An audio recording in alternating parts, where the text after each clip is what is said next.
Press start button. Okay. Oh, look at us. Quick check. Can we do a quick check? If Yes. who prefer white theme for IDE? Because it's important. For 3 hours watching different code things happen in IDEs. Okay, few people. Dark theme. Dark theme. Okay, so we do white theme then. So light, of course. We do light. Can you show on the screen? Can we see this? Light? Yes. Yeah. We can we see how this would look? Where is? Yeah, we definitely should get do light. out of the presentation mode because we don't see anything. It's not a presentation mode. You know, yeah. Where is it? Where is it? PowerPoint. PowerPoint. I need to find PowerPoint. Yes. Find the PowerPoint. Yeah, okay. Kill And the presentation. now, yes. The good thing is the movie theater, right? So in this case. Dark modern. We obviously do light because everybody voted for. Ah, my eyes bleeding. Right? No, it's fine. Look at them. They're not angry. Let's try the dark one and show some code so we can see dark, that. Because this is the probably most important thing of the setup. Yes. We don't have any code now. Yeah. Can you do a little bit bigger on the fonts? Yes. Here we go. Okay. So we can work on this one. So bring back the presentation slides. So what did we decide? Dark? Yeah, dark, right? It looks good, right? Yeah, okay, dark. Let's see if I can show my thing. Okay, theme. We're going to go with dark. The zoom. And 125. you are one, right? HDMI one, yeah. Yep. Perfect, right? Yeah, no, that looks good. Yeah, Why do you have code? You're not supposed to have any code. It's a surprise for the audience. Ah, okay. All right. Okay. All All right, welcome. Let's make some noise. Like, did you get a nice lunch? It's Devox. Oh, what? Nice lunch. It's Devox. Not doesn't compute. I don't know. Explain the joke. He's too young. Yes. The Devox sandwich. No. No. No. No. Above his. Yeah. It was. What is that? Important stuff. Important stuff. Yeah, boy. All right. Okay. All right. Okay. Stop clowning. Okay, so welcome. It's gonna be 3 hours. Okay, so just to make sure we're on the same page, it's gonna be deep dive, like a deeper. We didn't dive. No, that's the like deepest we can get. Yes, there's gonna be like a 4 or 5, or maybe if we're gonna like 6 different tools. Definitely 6. We're gonna be observing, and just to confirm that it's the agentic IDE coding presentation. So you're in the right room. This. Yes. Okay, I want to show you one thing, but this thing is not ready yet because I didn't check if my IoT setup is ready to. Yeah. So we're doing it live. That's yes, the we're idea. doing this live. Yes. Let's do the you slide start? about yeah, what kind of clones. All right. Yeah, clones I'll start with it and you'll figure it out. Yeah. All right. Okay. So that's our plan for today. It's a lot. And I'll take a second to explain what we're going to do. So we're going to show you the AI system coding, what used to be called vibe coding because before it became a very bad word.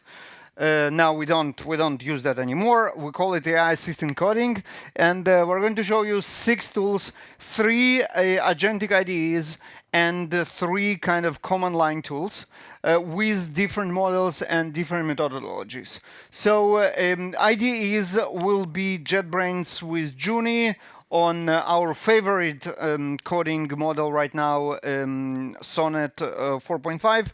We're going to show you VS Code Copilot on a different coding model that will be the Grok Code Fast 1. And we also will show you how Copilot Cloud, GitHub Copilot integrates with Visual Studio Copilot, which is very, very nice.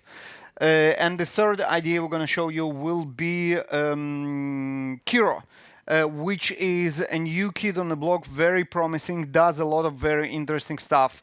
We're going to also use Sonnet 4.5, and then 3 command line tools, GPT Codex with GPT-5 Codex model, Claude Code with Sonnet 4.5, and Continue Dev, which is another very interesting and promising new command line tool that the interesting part about it that it can run local models. So we'll show it to you with Olama. Let's do quick show hands, like who use at least one of those. Keep your hands up. If you use 2 of those. Okay, everybody. 3 of those. 4 of those. 6 of those. Yeah. Okay, we got Okay. it. Yeah. Okay. Yeah. So interesting. Everybody use something, and I guess what is called cursor. Cursor? Who's using cursor? Oh, not okay. That's surprising. What's the most popular one that Just everyone's like using? shout, so Shout. we'll ask vote. Okay. But why didn't you raise your hand? He did. It's confusing. Yeah. JetBrains Juni. Yeah. Okay. That's some hands. What are you using? Windsurf. Okay. Windsurf. Who's using Windsurf? For the win. Yes. Okay. Okay. So the reason why we didn't show you, we didn't plan to show you Windsurf or Cursor is because we assumed everybody are using that. Apparently not. Anyway, we will show you some exotic we'll stuff. figure out. So yeah, the windsurf is great. Say it again. There's echo. It probably it's nothing. Okay. Okay. You ready for to show what we're gonna show? I'm trying to fix the. He's the fixing. Wi-Fi. Okay, Fixing I'll Wi-Fi. do all the rest. Yep. Okay. So our job here is limited to be the prompt typers. We're going to type the prompts and not writing any code. Maybe writing some code. This is me, Baruch Sadogursky, head of developer relations at TaxCare. We do security patches for your open source software that you run, and I will be also the official T-shirt provider for this session. For awesome questions and comments and jokes and shout outs, you will get T-shirts. Might be this, might be some other designs, up to you to choose. At Baruch everywhere on the internet. Couple of books about DevOps for Java, software development and release in general. And the person who is fixing our internal Wi-Fi is Viktor Gamov. My name is Viktor Gamov. Yeah, the fixing Wi-Fi. Yes, fix Wi-Fi. Fix Wi-Fi. And he is a staff developer advocate at Confluent, Kafka, and all this amazing stuff. Flink as well. Yeah, anyone using Kafka? Everybody uses Kafka. Okay, come talk to me about Kafka if you have any questions. If you feel like, if you feel like talking about Kafka, yes, of all things. Exactly. At Gamusa over the internet, also a renowned author of books about Kafka and enterprise web development. That's Java applets stuff, right? Which one? No. It's not. It's a JavaScript. Like it's a beginning of JavaScript. Yeah. Yeah, close enough. Yeah, we're going to show you a lot of Java because that's what we do, and because this is DevOps. Yeah, the most important slide of this talk is this. If you go to either speaking.jbaruch or speaking.gamov.io or to other URLs that I will show you in a minute, you will find the slides. Those which are not much, but the most important you will find the video later today already, and all the links, and that's obviously the most important part here for everything that we did. QR code for you also down in the bottom of every slide. I promised you 2 more URLs that you can get exactly the same: the slides, the video, shownotes.taxcare.com, and AI-assisted.engineering. QR code I think takes you to TaxCare. It's all the URLs have the same content. Okay, what we're gonna do today? We are going to develop an app which reads average color from webcam and then changes the color of this light bulb. Do you see it? Do you see the color? It's kind of greenish. Now it's suddenly reddish. So the idea is that we're going to change the color from the webcam, and we have a special setup here. This cam will be for you if you have like a colorful t-shirt like red or white. I think, Vincent, we're ready. We're happy. We can try to do this with someone from the audience if someone is brave enough to step up. Does anyone have like a very bright t-shirt? I understand the gentleman here has a very nice Western blue. Europe. There's nothing to be happy about, so that's why I'm wearing the black stuff. But right. So here we go. This is. But it's gonna be your computer. I need to be somewhere with my computer. Okay. So you'll just ask them, come here and stand in front of his webcam. Yeah, just give me a moment. So we can try to see if we will be able to change. Here where he stands. Yeah, if we will be able to change the color of the light bulb programmatically. To blue. Yes, and we can switch on the screen so you can see what is happening here.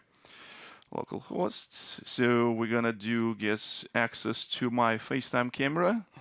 We have a preview. We have a preview? Yes, we have a preview. we see your... We are seeing the camera. So let's see if we will be able to just stand here, if we will be able to change the color to blue, maybe a little bit more, whiter. Maybe something like, does anyone have like a yellow or red or something? Nah. Yellow, red? Yeah, no volunteers. Does anyone, oh, I have a red pants. What the hell? Seriously. Ah, here we go. Seriously, yes, but Okay. the bulb So, doesning do anything. I will just send to bulb, and it thinks something. to change reddish. something. Let's Reddish. hopefully Dude, my mom won't see this is the most Yes. ridiculous conference like Yeah, seen and ever. we just started. It's just like 10 minutes in. What did you expect? So yeah, reddish. But like you can use something like if I have anyone using Instagram. In Instagram there is also create mode. Let's see if I will be able to create color. Let's see if I can change this color of this bulb into something that is more suitable. You see, it's a purple. If I'll try to it's do auto mode. Okay, it's good. yeah, if I'll try to do different color, Do green. do green. Okay, so yeah, so we'll see that it works. And 3, 2, 1, green. Yeah, nice. All right. So the idea of this demo is nothing to do with all this setup. I think we did this for lulz and just for fun to see like something is complex. Physically happens that you can actually see not only on a screen. But also something complex that you kind of sort of have idea how it works, but never done this before. So, for example, you know this is the bulb. Probably this bulb have some sort of API. We can change this color programmatically. Now, you also know that in your camera there is API that allows you to read the picture, and somehow you can figure out the dominant color from this. So there's some of the things that you kind of sort of like figure out how it works, meaning that you understand how to put this in some sort of requirements, right? So you will be able to put this in words. And we will do it in a second. The third column here called methodology is something that we need to talk about, and we will talk about in a second. But while we will do it while what's going on? Where is my mouse? I don't know, it's PowerPoint. I mean, I just lost my... Okay, I need to click it all over again. Okay, never mind. Here. Yeah, so what I wanted to do is just start our tools, and then we'll talk about methodology and what it actually means and why we are doing it. You want to do what? paper, Who starts? scissors? Yeah, who starts? No, you can start. Okay. Easy. Take a chair. Take a chair. So we're gonna show you multiple things. So the way how we structured this, and you probably saw this already in on the slides that Baruch showed, that what we're gonna be showing you different tools. We will show you two graphically based. Yeah, no, I already explained all that. Okay. 3. But we've already done that. But I think we still need to talk to methodologies before that, because we start with... Let's do start methodologies. methodologies. Yes. Okay, so we're going to show you 4 approaches for AI assistant coding. The first is the vanilla one, and that's basically what vibe coding is, right? We describe what we want to do, and then we ask the tool to go ahead and do it. And we're going to do only one of that, because you know exactly what's going to happen. It's going to hallucinate, nothing will work, it's going to be terrible, like just for fun.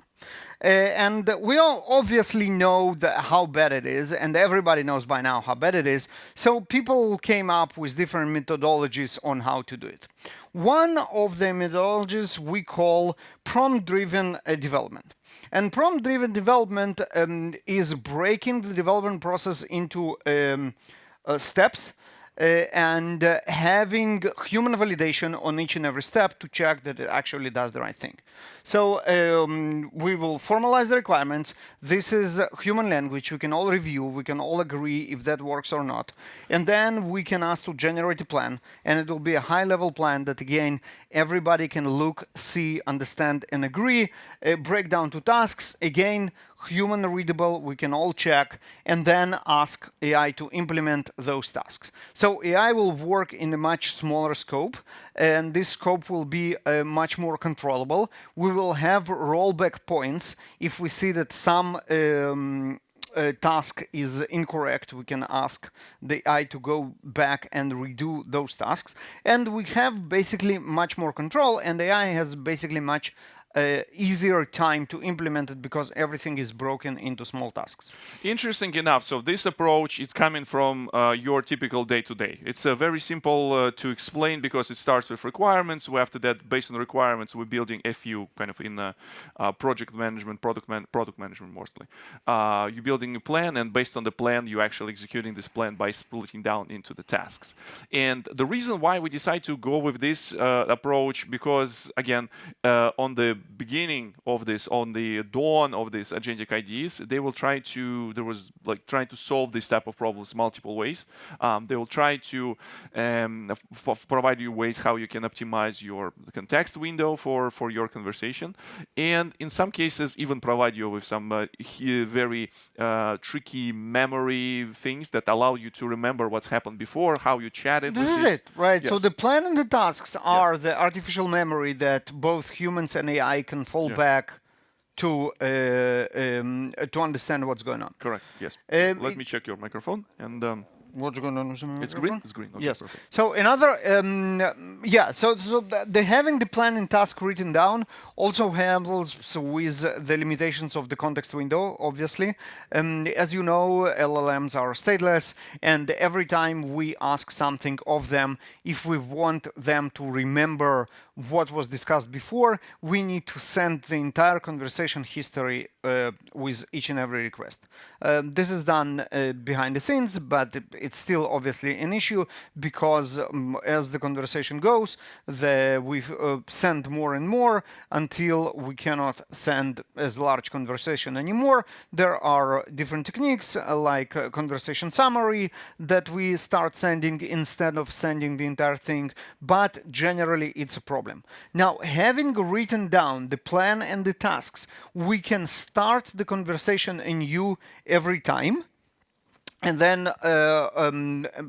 LLM will educate itself on what's going on by relying on those documents. Correct. Yeah. Right? Sounds good? Okay. Yeah. Now, this sounds... You know what's missing here? Yep. You know, the very, very popular thing in developers, tests. I think in this methodology... No, it's an implementation. We'll get to it in a second. But now, who does something like that? Who works with that, either out of the box or in the tool that they are using? For example, Juni automatically generates tasks. So if you're using Juni, you're using something like that. Okay, a few people. Okay. You know, when you mentioned Juni, probably.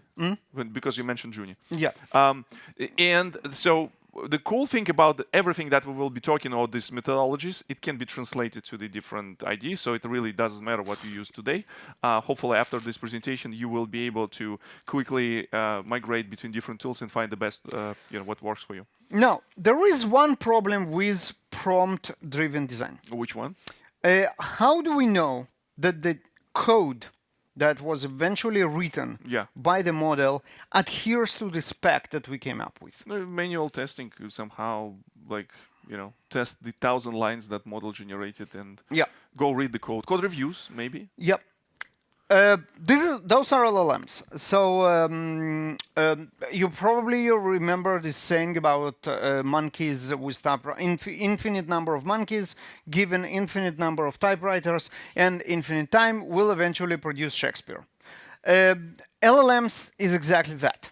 They are a little bit more skewed towards producing Shakespeare and not just random text, but eventually those are non-deterministic stochastic systems that came up with something that is relatively close to what we asked them to. And instead of typewriters, they have GPUs, but as we all know, we cannot really trust them. And this is why we came up with a slight improvement on the prompt-driven design methodology, which is called the intent integrity chain. The intent integrity chain, the purpose of it is to guarantee that we know exactly that what is implemented in the end in the code is exactly what we asked in the beginning in the original prompt. That was our intent. I have a different conference talk about intent integrity chain that you can obviously find in the show notes going to shownotes.taxcare.com. But to summarize the methodology, it looks something like that.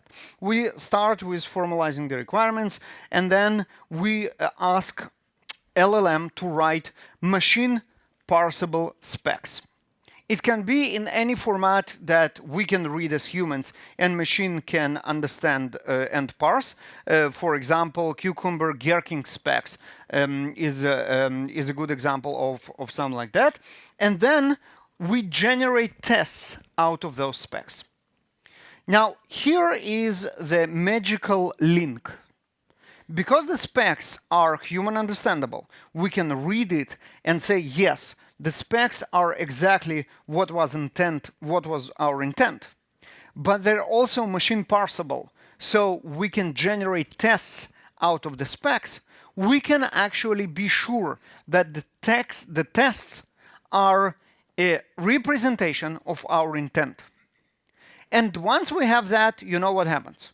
We have test-driven development all the way down, and once we have the tests, we can ask LLM to iterate until the code passes the tests.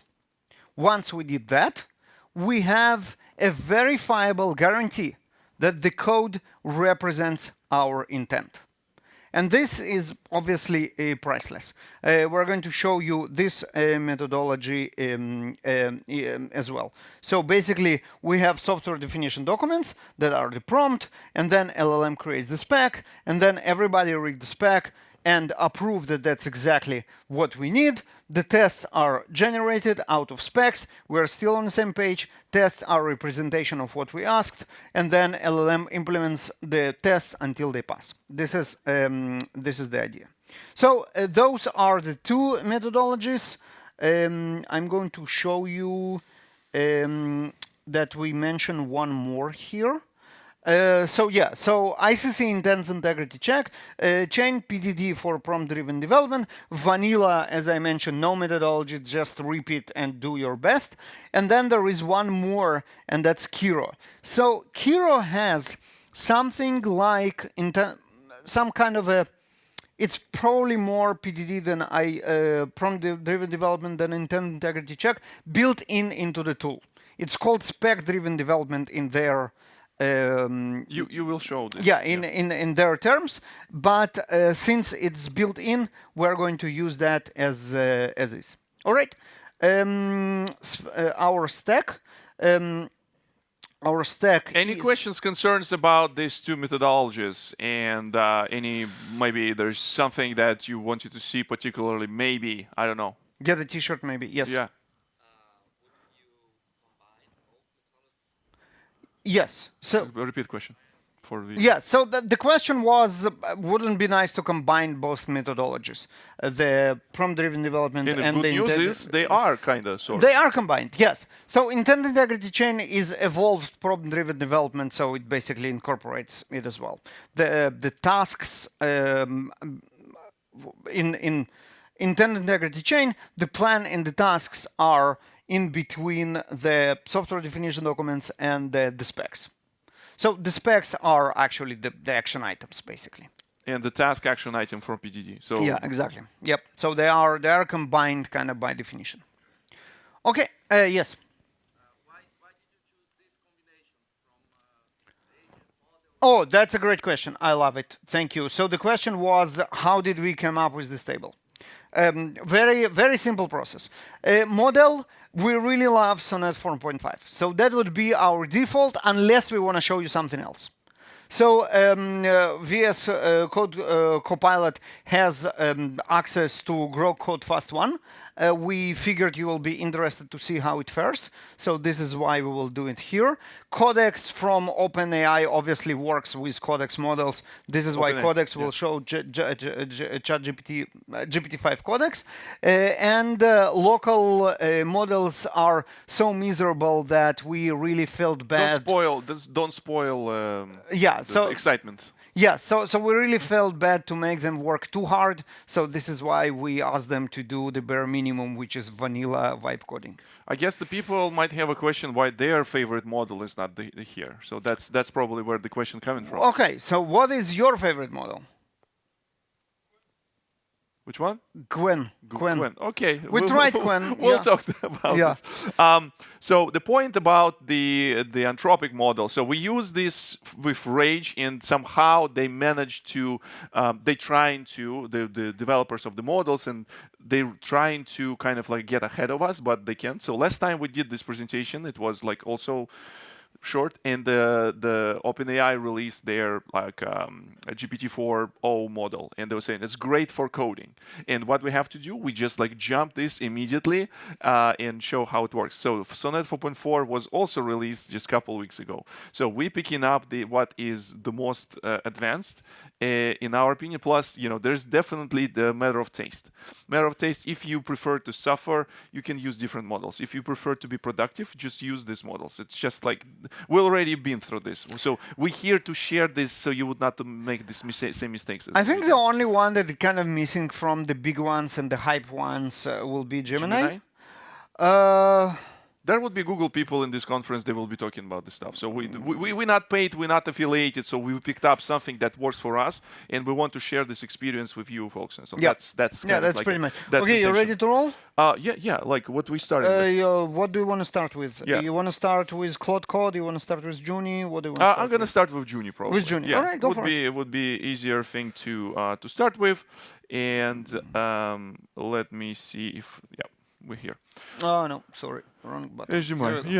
Yeah. So the couple of things how we're going to start. So every repository we're going to share this code. You can apply this to yourself. We'll include this methodology document. So it's going to be the same. It's the same repository, right? So maybe show it on GitHub if you want to. Yes. And if I go to just close this here, Baruch. And we're gonna go to repository called too many repositories. Yeah, the template. Yep. So this is a template repository that we create copies of for different tools, and the template repository has exactly two things. It has the methodologies explained, that the model is going to learn about methodology that they need to work with, and it has requirement 3. It has requirements document, which describes what I'm going to do, what Viktor told you about how we connected to Lightbulb and all this stuff, and it has sample prompts that we are going to copy paste, and they will be exactly the same. Yeah. The entire idea of this repository is to provide for us the exactly same starting point for demos, so you will be sure that what we are showing you is not tailored in any way to a specific IDE to get it to give it an advantage. Yes. So the idea would be we have a methodology and we have requirements. So we're gonna first of all, every step we're gonna be doing is to generate IDE specific rules or guides or whatever. Yes. Instructions. So I'm gonna be using Junie here, and I'm running this with the IntelliJ IDEA is this Ultimate Edition, blah blah blah.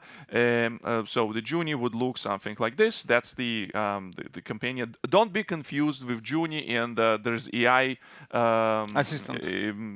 AI Assistant. AI assistant, obviously, yeah. AI assistant tool. We're not gonna use the AI assistant in this particular case. We are focused on this agentic coding. Now, so the prompt, there would be 2 prompts to simplify things. And again, the rest of the stuff would be taken care of by LLM understanding requirements very well, understanding our method very well. So the prompt would say, okay, generate Junie GUI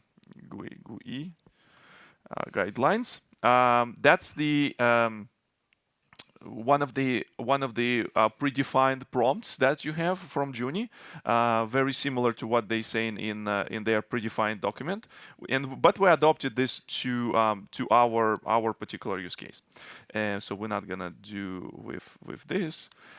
Next thing is that read the docs. So we do have this documentation that explains this methodology. It's again nothing to do with language. It's just the way how it's explained in this document. There would be a few steps that needs to be executed, and essentially, at the very end, we will have the couple artifacts that we're expecting this system to generate. So based on requirements, we want to have this like user stories. It's kind of like a tailored requirements that we will be turned into plan, and based on the plan, we will generate the tasks. So that's kind of like is going to be a process that IntelliJ IDEA would go. So I will go ahead and copy this prompt here, and it will start working. So for the next step, so once this will be generated, this requirements would be generated. We will see how we can move forward. Another thing that you can see here, what the heck is this context 7, Baruch? What is Yes. What, is it like a what we doing? That's a great question, and switch back to me, and we are going to talk about context 7. Where are they? Here they are. Yes, sir. Yes. So we spoke about models. We're going to speak about YOLO mode in a second. Now let's talk about something else. So MCP integration. Who knows what MCP is, what it stands for? Okay, excellent. Hopefully, Mission Control Protocol. yes. Missile Missile control protocol, Yeah. or medical something also. Convention protocol something. Yeah. Okay. So MCP stands for Model Context Protocol, and the idea is how a model knows how to use Spring Boot. So there are different options. You want to go a little bit deeper on this idea? It's not necessarily about Spring Boot. I'm starting with Spring Boot as Okay. a practical example. Okay. So there are a couple of ways for a model to know how to use Spring Boot. The first is pre-trained model knowledge. Correct. Probably Spring Boot documentation were a part of the pre-trained knowledge, and it knows something about it. Do you know what's the P in GPT stands for? Pre-train? I'm trying to interact with audience. I'm trying to keep them awake because we're just only the 32 minutes in. That's okay. Yeah. So basically, it's a part of their knowledge from the earlier days when it learned stuff, right? It's not great. It's not great because it's outdated and because pre-training has a lot of stuff that is not necessarily correct. Okay. We can ask model to do general web search. Maybe it will find the right documentation, but also maybe not. It might find blog posts which are not exactly accurate. It might find outdated information for older versions and what's not. So we can do better. We can instruct the model to actually read the manual, to go and make sure that it reads the right documentation from the source. We'll show you in a second how. How the model can test front end or web. It can say, you know what, take a look at what I generated and tell me what you think. And that's kind of the default mode. We can ask it to actually analyze the components that are generated by analyzing the live website that it built, or we can instruct the model to physically look at the UI and see what's wrong. How this is done? This is done by a concept called tooling integration, that the modern tools, like all the tools that we are going to show you, are capable of, and tools can be local or remote. Remote tools are exactly what Model Context Protocol is. It's basically the ability to ask within our prompt to go and use some third-party tool. And we're going to do it for something that is called Context 7, and that's the MCP that exposes documentation for pretty much any technical library in the world to our LLMs, and this is how our LLMs will know how to write Spring Boot correctly, how to integrate with the smart light bulb correctly, and how to access webcam in the browser correctly, for example. So essentially, that's every time when you in the past were struggling with telling this like damn Cursor or Windsurf to not change dependency of your libraries. Anyone saw this? Like when you try to fix something, it just goes back and checks dependency with the Spring Boot 2.5, for example. And the way how we putting this also guardrails or like intentions that this tool needs to be used all the time. Well, hopefully this will help you in the future because it's helped enormously. When Context 7 is our favorite MCP of all times. There is nothing like it, and we're just huge fans. Maybe there's one that is There learned are. this week. No, there are a lot, but still we like this one because it's great. I basically install it to any tool, and this is my kind of like the smoke test for any tool that I'm evaluating, like how good this would be working with one particular library. Where is my Shelly? Shelly here. Right. So it has documentation of everything, like Spring Boot. Spring Boot. Obviously, it has it. Right here you go, Spring Boot. But also, absolutely obscure stuff. The Shelly. Anyone heard about Shelly Smart Home? Like, yeah, there are a couple of ends. Good job, folks, because we didn't before we started that, and then we found it, and we're like, oh, this is very nice. Yeah. It has API, and I just like looking something that I can bring the conference and don't need to have a hub or something like that. Usually, all these like devices might have a hub. It just connects to Wi-Fi and has IP address, has REST interface. It's amazing for what we need. Yeah, right? exactly. And you saw how it works. Just a simple HTML call. Now, the HTTP call. Now, obviously, Context 7 had no idea what Shelly is, but now it actually does. Now it actually does. So it's right here. It's the Shelly API docs, and somehow it got here a month ago. How did it got here a month ago? Well, very simple. Everybody, including yours truly, can just go and add whatever libraries they need to Context 7. Next thing you know, after the processing is done, your LLM knows how to find exactly the right documentation. And this is absolutely mind-blowing. This is like, as I mentioned, favorite MCP of all times. It uses GitHub URL. Shelly documentation is not on GitHub, but it also uses something that is called llm.txt, and this is modeled. You can show the example. This is modeled after robots.txt for web crawlers, but for LLMs. If the website has such a file, it can use that as well. Yeah. Or it can just parse any website for documentation and code snippets. And now it is added to configuration and code snippets, and you can see that it found almost 2,000 code snippets in Shelly documentation, and you can show them right here. And what's much more important is that our tool now can find it. Now, the next question is, how do we expose MCPs to our models? And there are obviously the canonical ways of, you can go to, for example, Playwright MCP here, and that's another MCP that we really, really like. Let me make it larger here. That's another MCP that we really, really like. This one is from Microsoft, and what it does is it can fire up a browser that our model can interact with. It can analyze the document object model, it can see the console with all the errors, and even more exciting, it can take screenshots of the UI. Yeah, was pretty cool. And then see that something is wrong. So this is how we're actually going to test our UI using the Playwright MCP. And the reason I'm here is that I want to show you the zoo that is currently ability or the ways to add MCP servers to different tools. Right? So you can see here a list of how to add MCP to different tools. This is how we add it to Codex. This is how to add it to Cursor. They're all different. This is how you call it to Claude Desktop. This is how you add it to Claude Code. All right, there are different commands. There are some integrations with direct buttons. Some of them are what it is. This is, I think, TOML. Some of them are YAML. Some of them are JSON.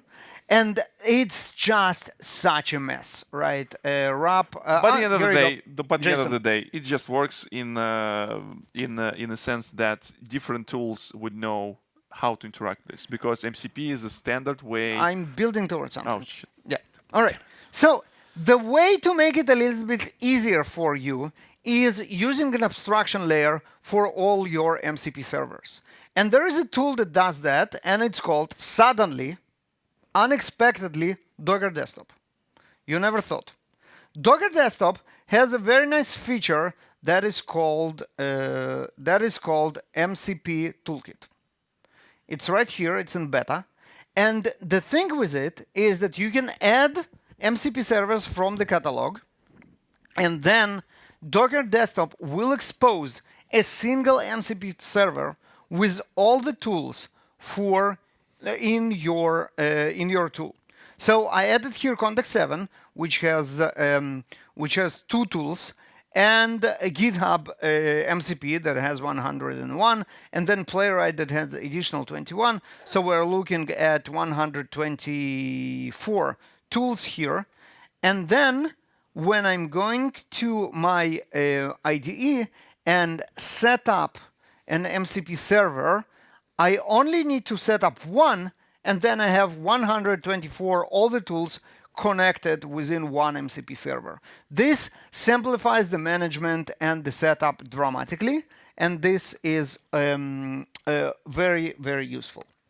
Now, the reason why we talk about MCP servers, that you will see that in our prompts and rules, we constantly insist on using Context 7, Yes. and this is what you were showing in Juni.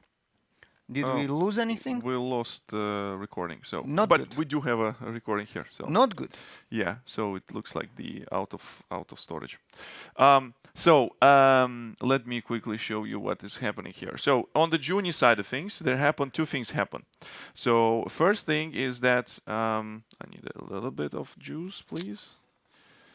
That was called not prepared speakers. Just yes. saying. Yes. So I created these guidelines, and it spits out the Juni specific guidelines that will be stored inside a Juni MD. So this will it has parsed and well understood methodology for Juni. Also, it understood that there is a how to consult with MCP. So it will know what kind of tools to call, what kind of functions, and the things that Baruch already showed you. Get library docs. Basically, you're requesting what kind of framework, and library ID will give you information about the library. That's the 2 commands that Context 7 has, as you saw previously. Yeah. And based on this, I said, okay, so now we do have a prompt that says build the application based on methodology. We do have requirements. We do have guidelines. So in this case, I don't need to specify these guidelines because they would be used. What's the word? Implicitly, and so the Juni will be getting these guidelines and will be using bits of this in order to communicate with LLM.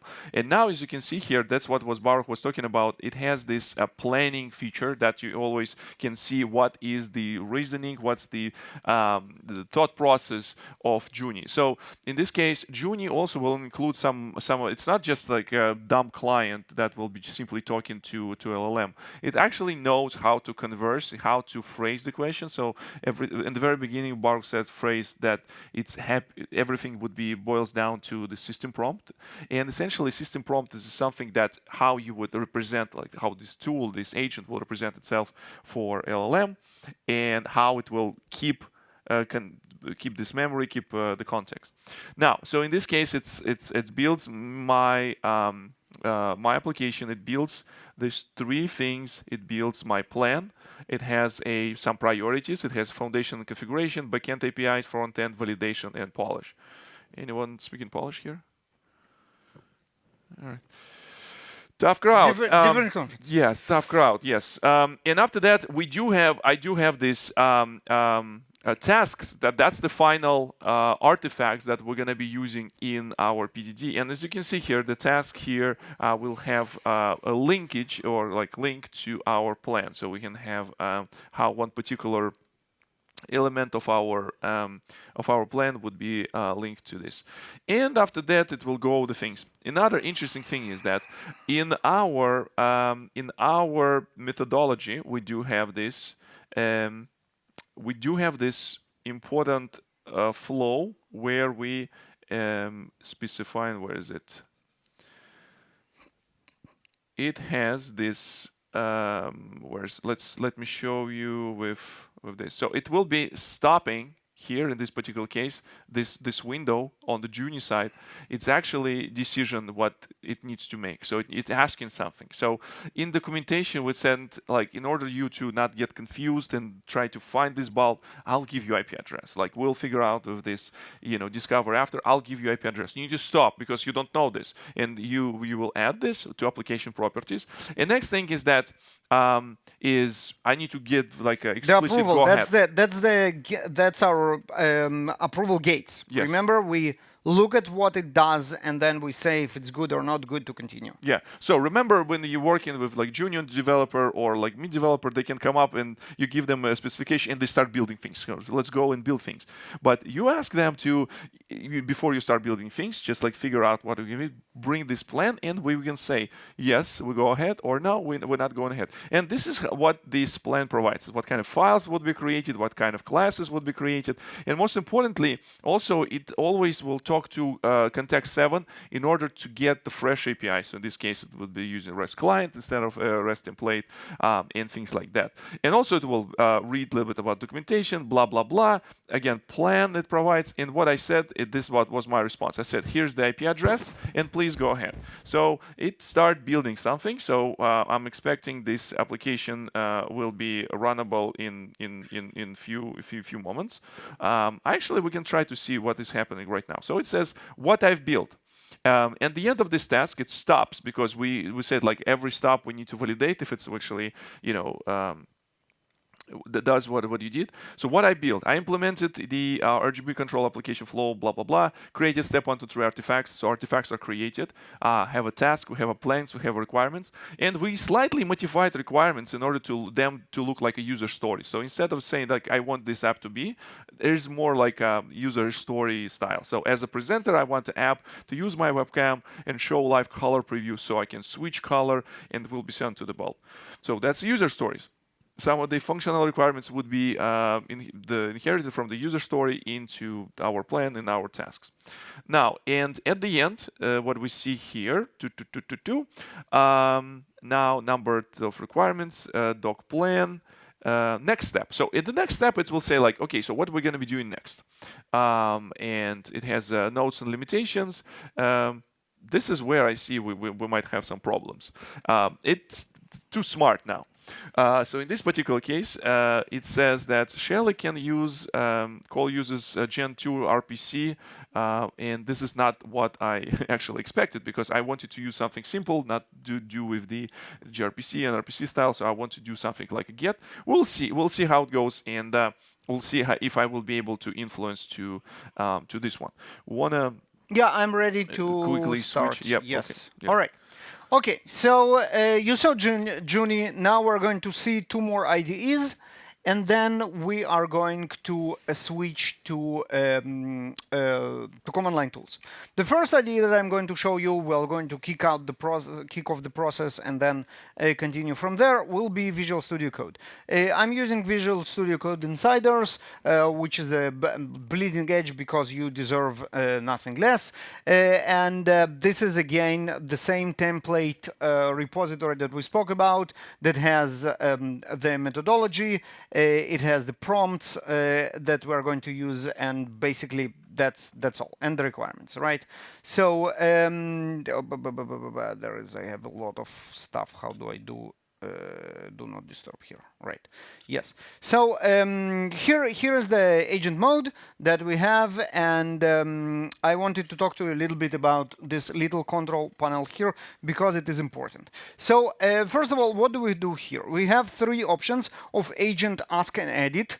Edit works more like inline. We can ask for specific edits on some code or a class or a file. Ask is chatting without doing any changes. We are obviously using agent because this is all what this all talk is about. We can select really tons of models for Visual Studio Code, and I promised to show you how Grok Code Fast is doing, especially comparing to the Sonnet 4.5 that we would select by default. So we're going to do it on Grok. This is the list of my MCP servers. They are all of my MCP tools. They are all here. That's 199 because except of our MCP servers, it also has a bunch of built-in tools which also add to this number of 123 that we had from Docker Desktop. It says that 199 is too much. We need to limit it to 128. It's okay for now. Can you explain why it's too much? So basically, the model needs to pick a tool for every request, especially when we instruct it to do something, and it's just overwhelmed with the number of options that it can have. So we see degradation of performance the more tools we add because there is too much choice.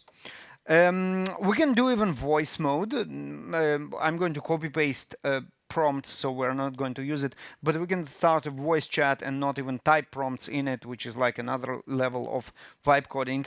And there is this. This is very interesting. This is a delegation to CodePilot coding agent, and as a bonus to the 6 tools that we already mentioned, we're going to do that as well. What it's going to do is going to move the development to the cloud, namely to GitHub, namely to GitHub Actions. It will do everything that we do here in code, but in the cloud and asynchronous, which is very cool.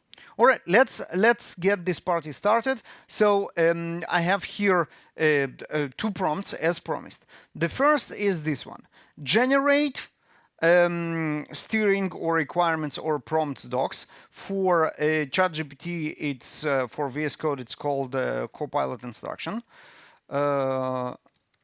So generate copilots using intent integrity chain, right? And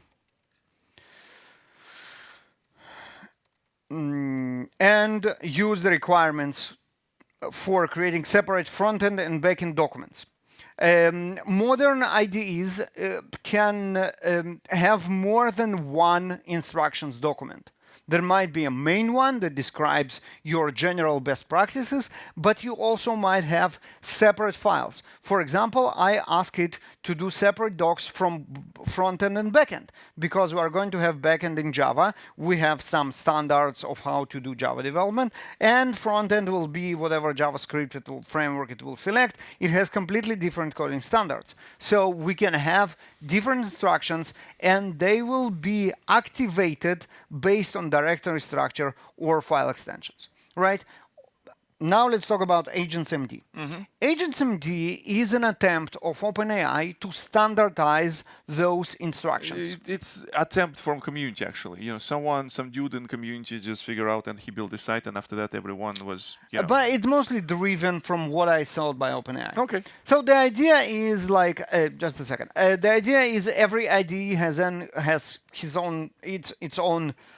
Not ID, every tool has its own way to provide instructions. Let's try and standardize it. So AgentsMD allegedly will be, if it picks up, a file that all the tools understand, and then we obviously can share it. It For kind of now, makes sense because it's still text. We're not using any proprietary things, and it's just a matter of the agent tool to properly So infer this. there are some downsides. First of all, it's one file, while now every tool can have multiple files, as I just explained. So that's kind of limits it. but maybe someday it will become standard. It will be nice. For now, I just ask it to generate this file as well, in case my current tool, which is Visual Studio Install, understands it. If not, no harm done, because I also ask for Copilot instructions, which I know will work. And again, mandatory highlight, always consult context 7 before writing any code. You don't know anything about any library or API. Never rely on pre-trained information, never search in other places, and never hallucinate or assume. All the technical knowledge must come from context 7 MCP. All right, so this will be our prompt. Now, there are one more thing that I want to show you. I can use in most of the tools either a hash. Oh, sorry. Question first. Yes. There is the. Okay, we'll fix it in a second, because this is what I'm going to show you. There are, but thank you. T-shirt, definitely. Someone is not asleep. Good job. All right. So most of those tools and IDEs have integration with different stuff within this window. You can activate this integration either by @ symbol or by hash symbol, and they sometimes do different things. So in Visual Studio, hash means context. Place. It can be a file. For example, I want to point to the methodology to intended integrity chain MD. Now, it's not just go ahead and look for a file. We provide the file that needs to be looked at. The same with requirements. Where is my requirements?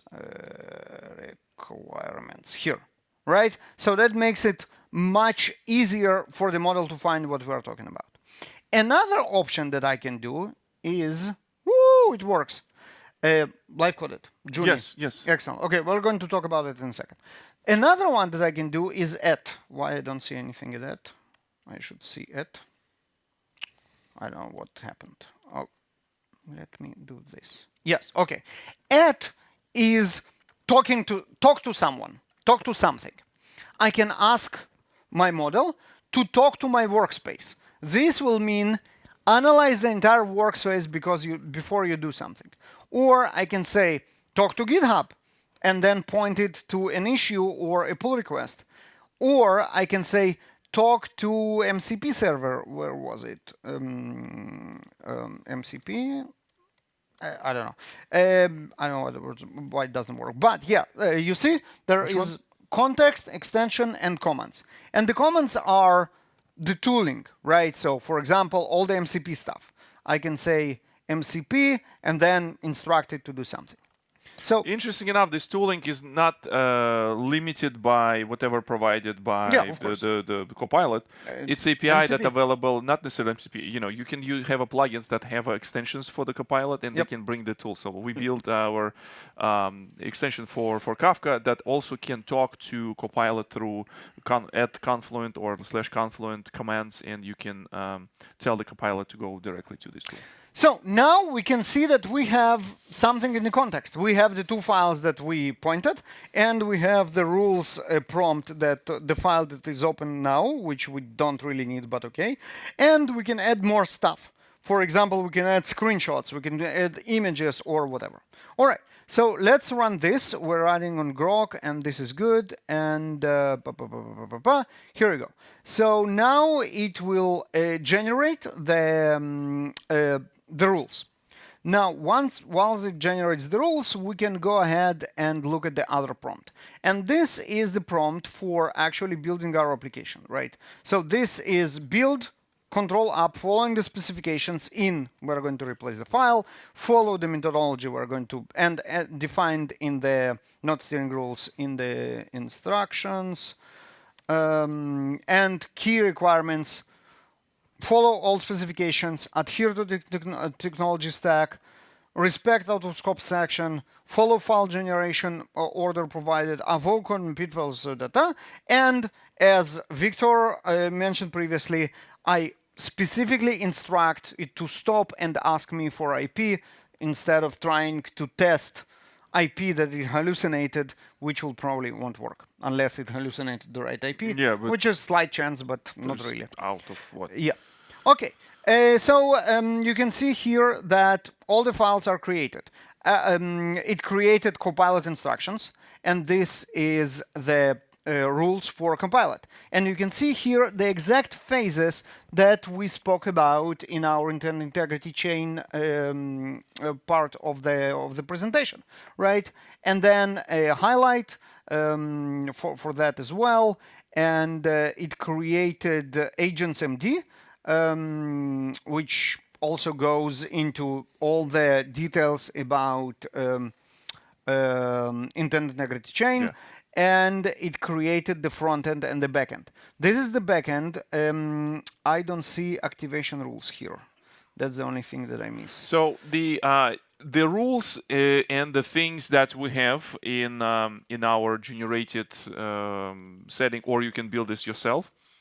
It is something that is important for not polluting your context window, because sometimes you have some rules that will apply for everything, conceptually, but there's some rules that will be specifically for Java. And no reason, if the LLM or the agent will modify in the non-Java files, no reason to bring this text with the context and pushing things around. So that's why activation rules, the specific to IDE, they have right now different syntax to implement this.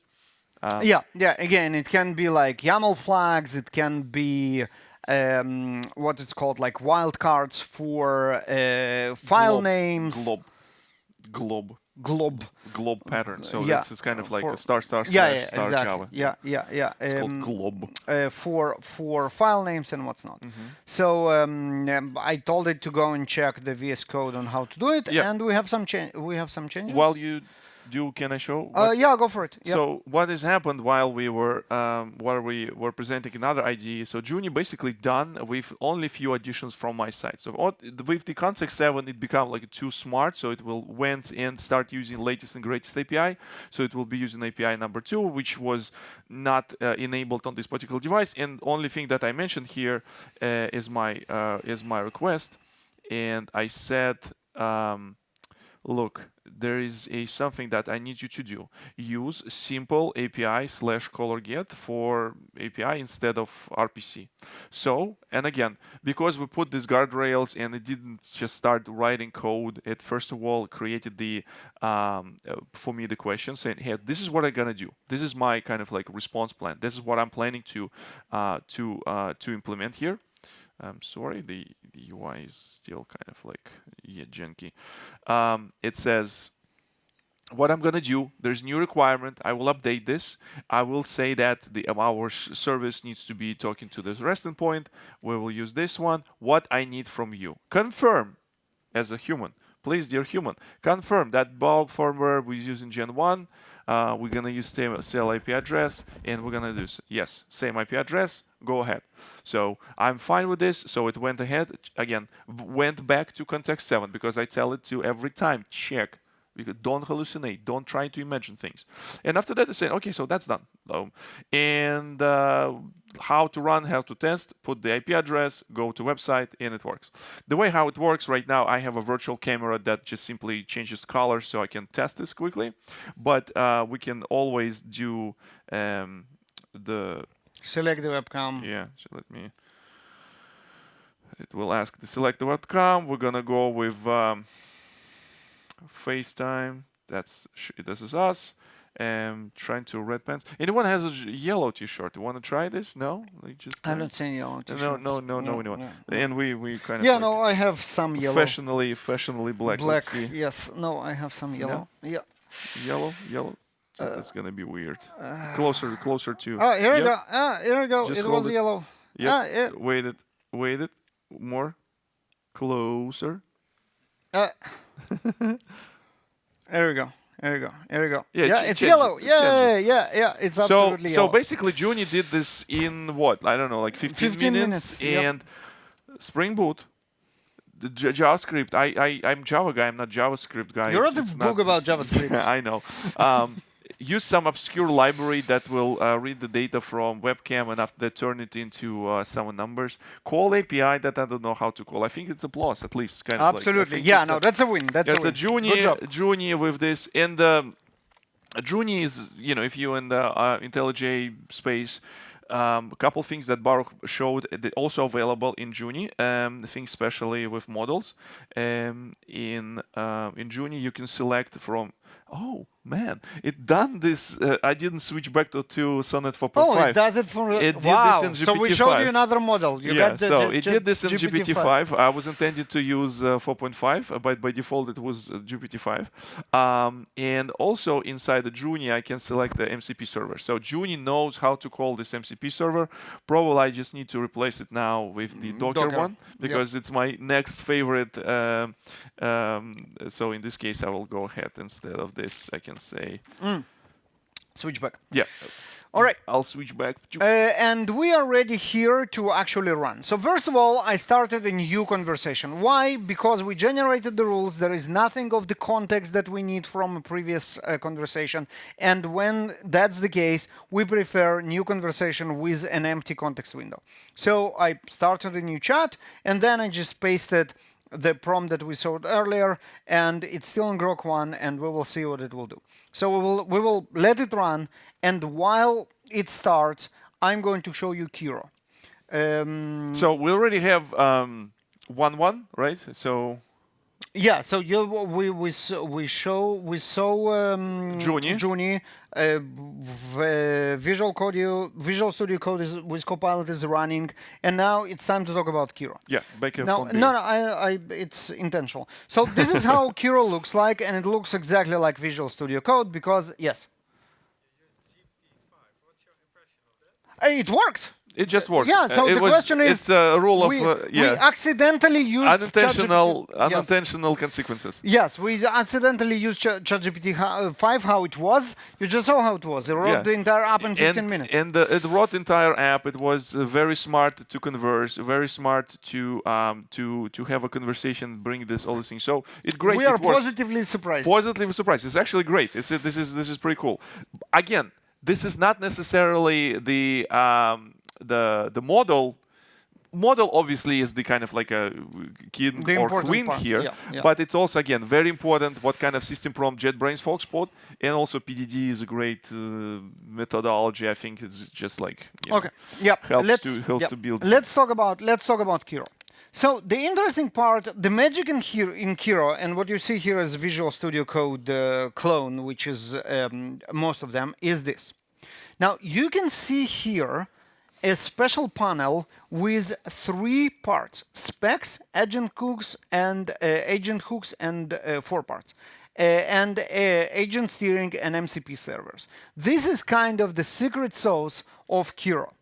Specs are the PDD/IIC methodology, which is baked into the tool, and we're going to take advantage of it in a second. Agent hooks are tasks that you can program to trigger in some point of time. And we are going to use those hooks to improve even further of the spec-driven design of Kiro. Agent steering are the exact rules, and we're going to generate some steering docs right now, and the MCP servers we already spoke about. Now, what you can see here when you open an open project is that Kiro really invites you to generate steering docs. What is going to happen when I type this button? It will going to automatically start a prompt with generate steering docs. Now we want to do something better. We want to do steering docs which are based on our methodology and has the backend and the front-end part separately. So again, that's exactly the same prompt that I'm going to ask for. That's a wrong prompt. Didn't I copy it? Apparently I did not. That are going to do the right thing. Build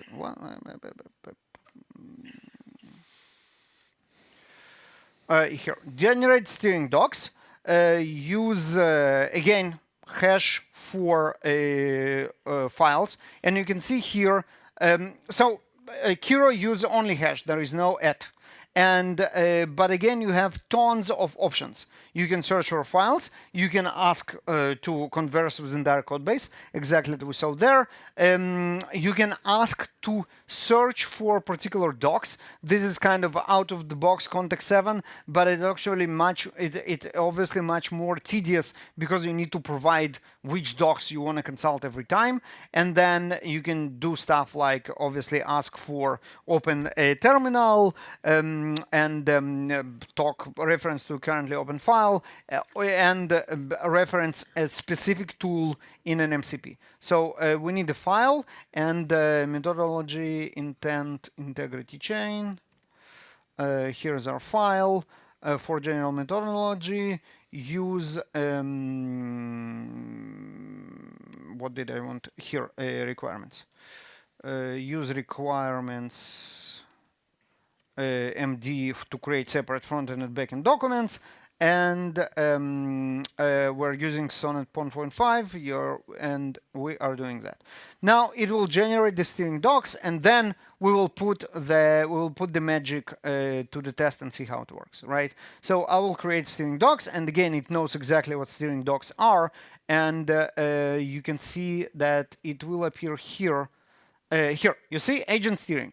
Now, that will be a bunch of different docs.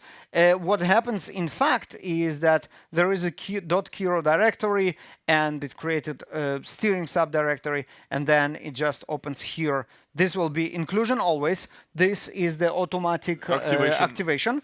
And we have backend Java Spring. Again, activation will be everything Java, POM XML, application properties, and application YAML, and front-end vanilla JS will be HTML, JavaScript, and CSS, which is exactly what we wanted, right? So I think it's done, almost done. Here, created files. This will be okay, done. Okay, perfect. Accept all changes. Now they're automatically accepted because you live only once. There is a flag, means YOLO, go for it, accept all the changes, we're good. Obviously that's the mode that we're working in. Duh. Okay, so now I will do new session. And as opposite to like a normal vibing, this is what we're going to do. This time, for the main app, we're going to do spec. Plan first, then build. Great for thinking through features in depth, project need to come from planning, building features in a structured way. That's exactly what we want. That's the methodology that is baked into Kiro. Now, what we're going to paste here is our main prompt. That's a steering doc. Where is our main prompt? Prompt. Get started. Yeah, again, start prompt. Here I go. Right. So we're going to do this.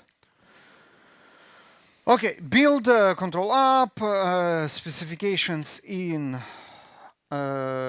requirements. Follow the methodology.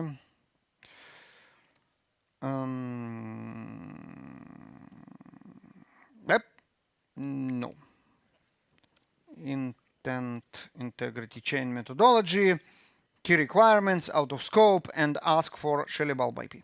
Okay, now this, as I mentioned, this is going to be spec. Now, what is going to happen now is that if we look here, we will start to see specs coming. Again, that will be just files in .kiro folder that will be specifically formatted for Kiro to understand it and put it here in specs. Let's see what's going on. Okay, it's checking documentation, and now it starts with oh, what did I do? Kiro wasn't supposed to be ICC. It was supposed to be doing the entire thing. Sorry, yeah. My mistake. So the entire thing of Kiro that we wanted to show the spec as it is in Kiro, not overwrite the rules with You can ICC. do step back, and I can switch to... Yeah, switch. I'm going to clean up, and we're going to try it in a second. So now you see already few UI-based technologies. Now we're gonna switch a little bit gears, and we'll talk a little bit about CLI tools. Anyone like my console friends, anyone who lives in despise like Visual Studio Code and all the graphic interfaces like VI, Emacs, SED. That's how you feel when you're using like a set. Anyway, so we're gonna be using this Claude Code, which is a command line agent that is coming from directly from Anthropic, and it's already installed. And I run this in my directory where I will be having the Claude Code. Next step for this, and again here I'm just using the Windsurf as a dumb editor. I'm not gonna do anything in here. So I would tell it to create a Claude MD docs. So one of the things that you can do this, you can go and try to create this Claude MD automatically. So let Claude to go and figure out what is going on here. But since in this directory we don't have much, and we want to have some sort of structure, so I also will be try to apply this PDD idea into this into using this with Claude. So in this case, instead of init, I will be using the prompt fixed lint errors. Nice. We're gonna use the same thing. So we're gonna use the Claude Code. We're gonna use this prompt-driven development as our general methodology. We're gonna use our requirements MD, and I'm not gonna create the agents because it will confuse out of it. So Claude MD. And also I'm telling this use MCP server. So when I was telling that I'm going and installing MCP servers and testing MCP servers to edit tools, I was not joking. And as you can see here, MCP here is already pre-configured. In the Claude, I do have a command /MCP that shows whatever is configured. The way how I can do this, I can do Claude MCP add, and adding this particular server. I could add this through command as well. Also, I do have this Docker Docker gateway also running, but I will be using directly. I will be talking directly to MCP server through remote system. Now, with this, I'm gonna go and take this prompt. I'm gonna go and tell it to go ahead. And now it will start doing the things. Everything was going to happen on in the console. It has ability to call tools that is built inside Claude Code, and the model, which is Sonnet 4.5, would know how to express this intent. So this cool tool will call read file, run bash command, and so far and so on. So we'll give it a few moments. You ready?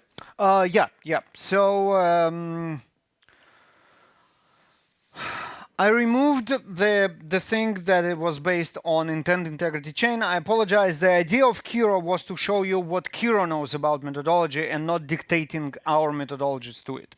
So my new request for steering docs was absolutely lacking any mention of any methodology. I just said you do the you, just use the requirements.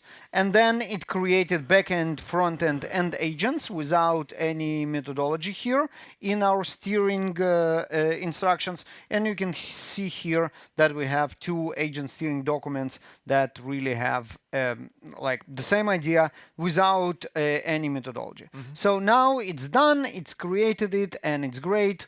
And now I'm going to create a new spec, as we mentioned, with the prompt, with our general prompt, which is getting started here, without any methodology mentioned.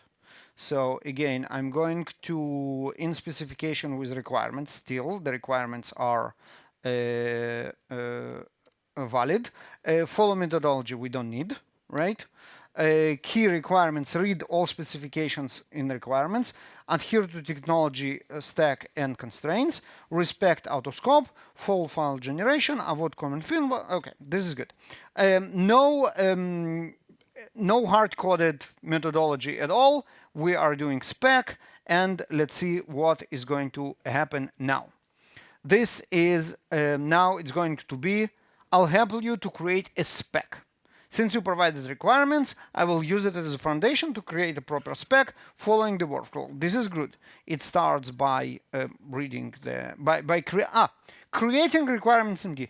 Coincidentally, no pun intended, it also created a file called requirements, but it created it inside Kiro specs.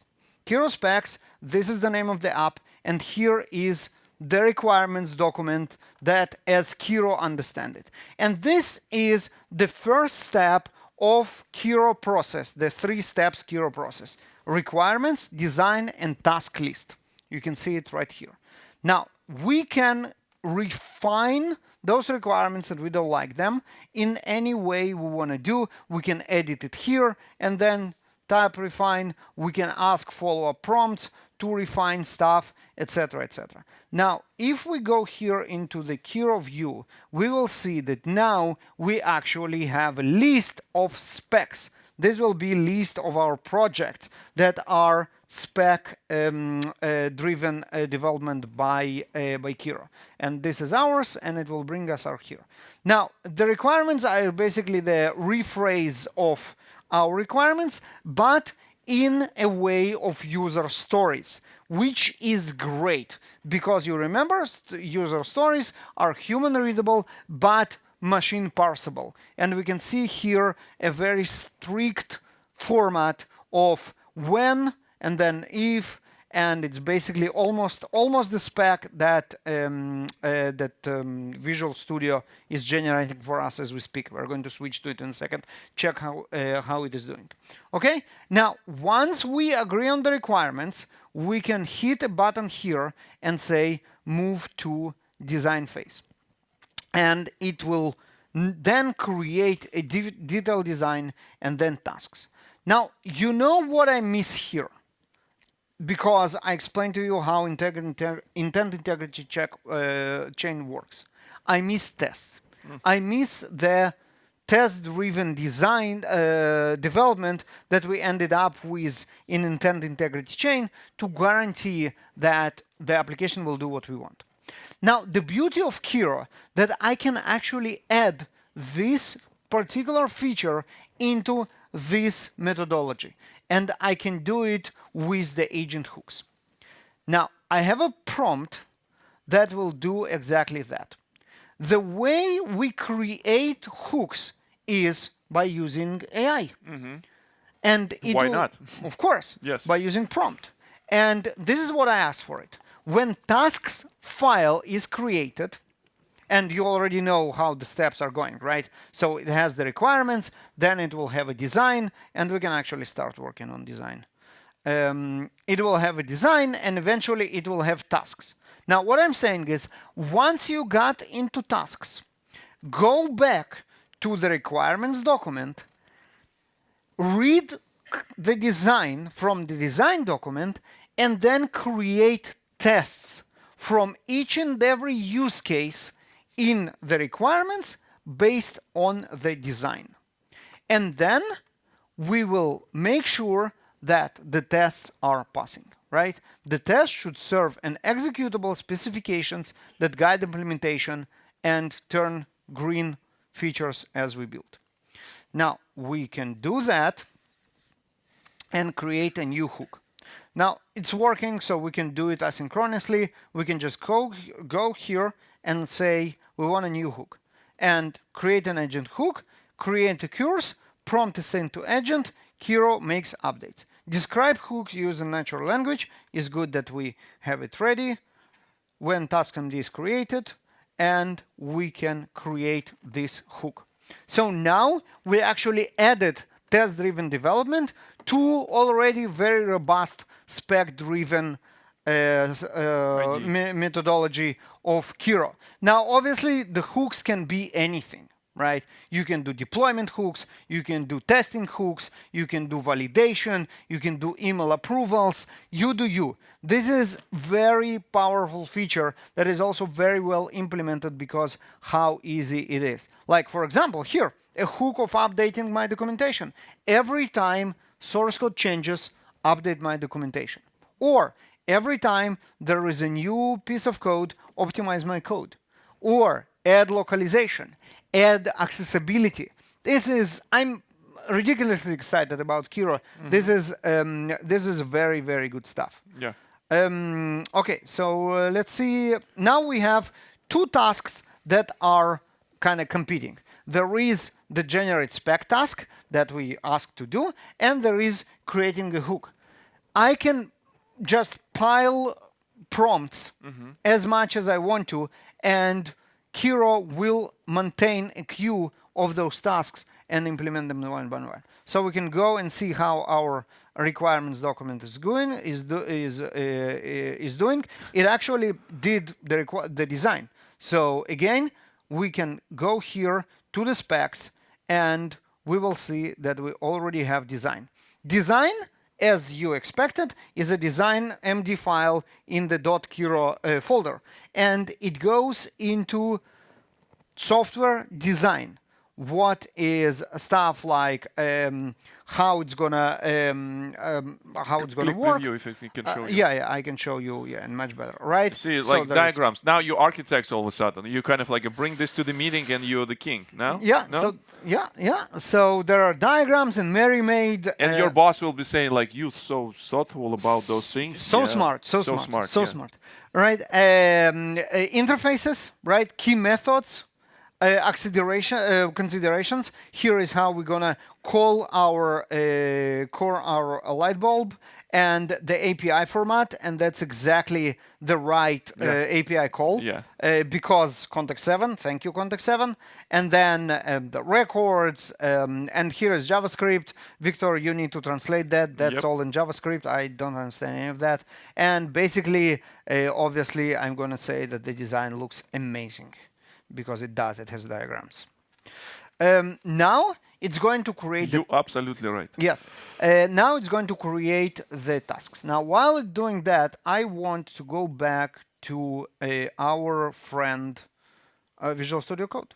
Visual Studio Code does many things now. Yeah. So you remember when we provided it with our prompt, and we let it work. We let it rip. Now it started according to intent integrity chain with documentation, and this is the design. It's just broken into multiple files, but it's exactly the same idea, right? So we have here product context, what is it we're trying to do, active context, what we are doing at the moment, current state and decisions, a tech context, this is what we're going to use for technology, etc., So etc. your current context document is essentially like every time your boss emails you saying, "Hey, what's the updates? What are you doing?" What's Yep. what's an updates?" And you can give this like a automatic responder with the current context Exactly. from the content. And in Kiro, I can automate it with a hook. Yes.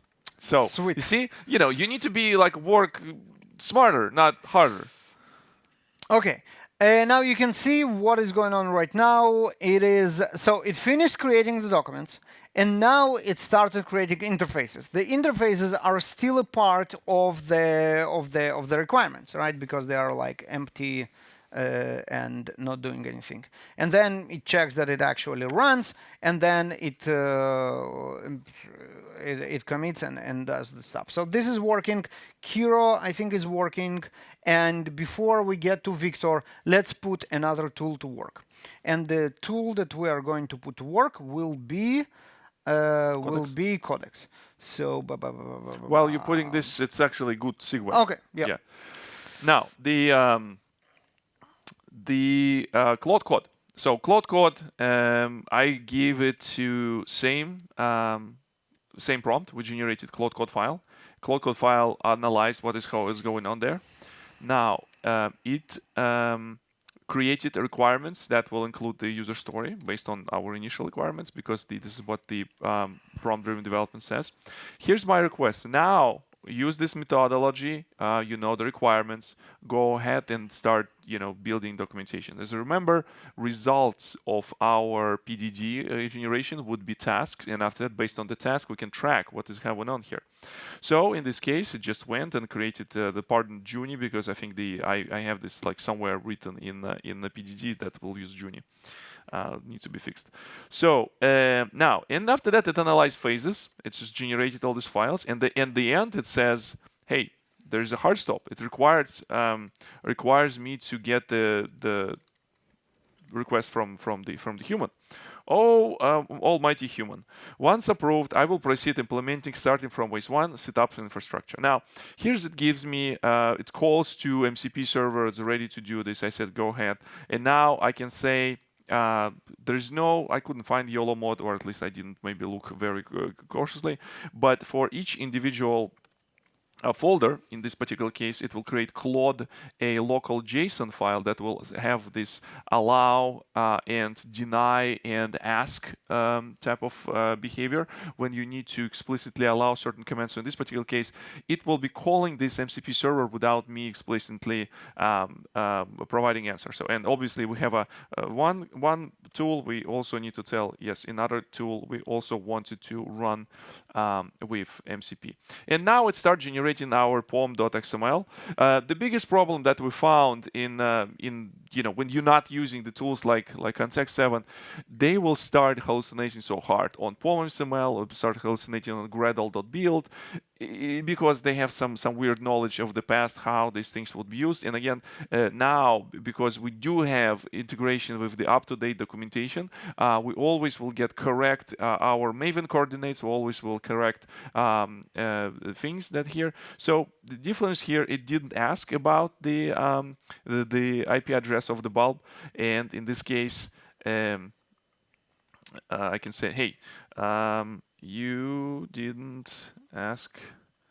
It didn't ask for a correct bulb IP, but here it is. So 192, 168, 8.135.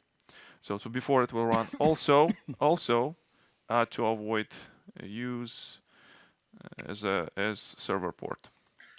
So even with this, I have a ability to interact with the model, interact with the tool, and the next thing is that it will update and will ask me what to do next. Nice thing is that on the UI we also can see diff. Sometimes it shows what it changes, and you will be able to see what is going on. Now building backend core. Okay, you want to switch? Yeah, just give me a second. It's building backend core. Yeah. Let me show you. So the tasks on the previous run, I reminded. Sometimes you need to remind your colleague or your junior developer saying, "Hey, did you go and update your tasks based on the implementation?" And so, "Oh yes, I forgot." So what's changed? So I said that okay, you implemented this, but you didn't update your tasks. Now it went updated task, and now my task.md up to date. So we'll see if the how the Claude code will update those tasks when it's done with this CI. Okay, Kiro magic. Kiro is being hard at work. So let's first of all review our spec. So our spec finished the requirements, the design, and the task list. And this is the task list. Now, task list in Kiro is very cool. First of all, it's a markdown document, right? Exactly as you expected. But this is actually a smart markdown document. And you can do stuff like, for example, disable it or make it complete. So you make it complete by obviously doing this. Task completed. It's not completed. But you can also make it optional or disable it by doing this. This makes it optional. It's not required. It will be only done if you ask for it to get done. So it's a markdown, but it's embedded in the UI of Kiro. Yeah, which it's pretty very, cool UI. very So I was doing this for my to-do list all the time when I was developing certain features. I would create this to-do list, and I had to do this manually. Yep. After that, I learned how I can generate this using LLM. But this is next step where this is actually this is very nice. Yeah. Now look at that. Our tests are now optional. Oh. Generating tests Who can are relate? now optional. Who can relate? But there is a much better reason why they're optional of not being raised. Okay. Because our hook run. And our hook already generated all the tests. So we don't need to generate them as a part of our task list. So here's our hook, remember? This is our guy. And it's running right here. That's the execute hook auto-generate TDD tests. Why it got triggered? Because the task list was created. And look at that. It actually generated a bunch of tests. And you can see here that those tests are failing because not yet implemented. This is our TDD in practice, and this is actually pretty cool. And it has a list of everything that is implemented and what's not. Now, this generated out of the box is a perfect foundation or framing or like basics for intent integrity check chain implementation. And this is all done out of the box. And this is, I'm stupidly overexcited about it. So now... No. This is something to be excited about. This is something kind of like we were developing these ideas with the PDD and IIC, and all of a sudden there's tools that kind of read our minds. And, we have a very nice... And now I can go ahead and actually do the work. So I can say implement the specified spec using the TDD tests generated. And I wonder if I can point it to spec, or will it find it by itself? I think it will just find it by itself. And just let it rip. It will go ahead and... What the hell? That's way too bright. Yes, it's way too bright. So okay. Now, while we are doing that, let me show you. Let me start on context 7. Now, I already opened context 7 and already provided with the prompt of generating the instructions. So it create context, not context 7, codex. Sorry. Too many familiar words. This is codex. This is GPT codex, and it's a command line tool exactly like what Viktor is now showing you with Claude. So codex, you see here it's black on black. But here we go. This is the command that I run codex. Obviously, it's codex YOLO. You only live once, means do everything, approve everything, don't bother me with stupid questions. If I really meant RM dash like RF or not, just go ahead and do it. So codex YOLO is great for our example. Don't try that at home. It built a plan for my request of generating instructions, synthesize methodology and requirements from existing docs, write dedicated front-end and back-end instruction, and create root agent MD, consolidating all that. This has all been done, and now we're ready for our next prompt. I have IntelliJ here open for this on the same directory, so you can see visually the code, and you can see here that it indeed generated the agent MD. Here it is, and it has all the documentation that we need. Now this is our starter prompt, and we're going to edit it here because it's easier. Specifications and requirements follow intent integrity chain defined in the rules and key requirements. It's all good. Okay, so we're going here, we're pasting it, and we will let it run. And while it is running, it's time to show Visual Studio Code. What is going on? Okay, so remember how Viktor showed you the list of allowed commands. If we are not running YOLO like we do in Codex, the tool will ask us if we want to do it or not. So there are 3 options of doing it. You can allow the exact command line, you can allow a broader command, like a base command, or you can just allow it one time. You can also configure auto-approve. Now, this is how auto-approved works.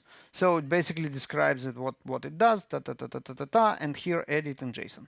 Now, this is the list of auto-approved commands. And you can see here that I can provide a base command like Maven, or a very specific command like homebrew open something. So that's like a very, no, that's also basic, this is Java.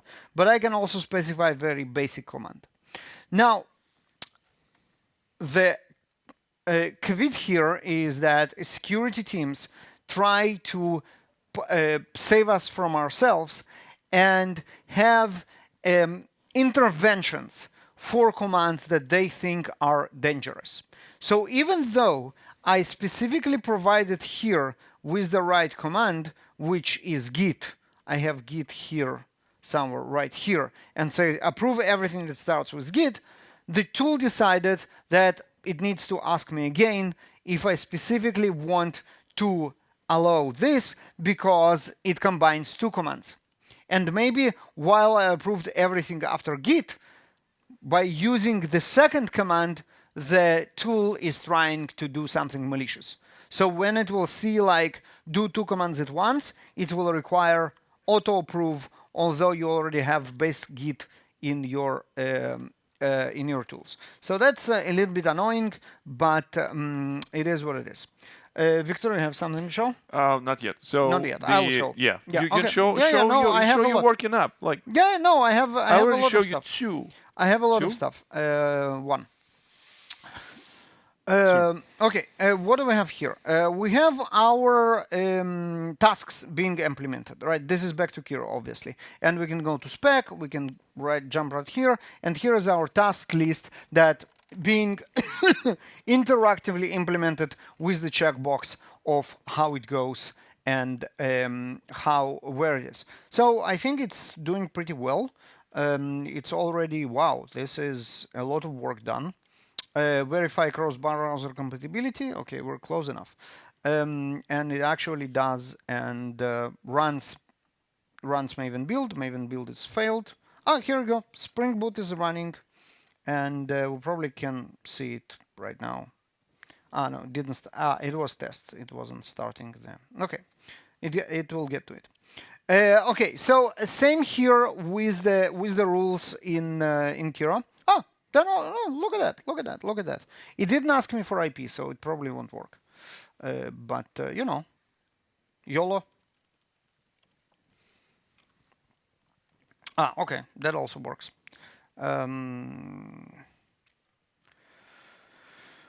Okay, so all tests. No, that's wrong here. Test status. Reminding task. Verify Chrome browser compatibility. We don't need. Let's make it optional. That was 14 that we don't need. 16, 14 we don't need. We don't need 14. Okay, here we go. 15, create player integration test. Final integration testing. You know what? We don't need any of that for now. We'll just keep them all to see the application working. Okay. It didn't actually start it. Okay, we'll start it for it. It's fine. Where is my... No, what I'm doing? I copied the wrong thing. We need to copy the Maven this. Here we go. We can run in terminal right here. Okay, it claims that it started. Let's see, it's working. There we go. It was allowed the camera. Yes, allow. Yes, allow. Yes, allow. Camera allow. There we go. Camera allow. We don't need the settings anymore. Okay, MacBook camera. Look at that. Victor, you're on TV. I'm on TV. Let's try to see if your camera was just like zoom out. I can guarantee you it does not work because it didn't ask me for IP. It did not? No, but first let's see if it works. With the color recognition. Yes. It's not even recognizing. It's not even recognizing, which is very disappointing. Yes, but you know, we still have 1 hour and 18 minutes to fix that. So yes. Okay, you have stuff to show? Yeah, I will try. Let's see how it actually works. So my Claude code did a lot of work here. I accidentally closed these.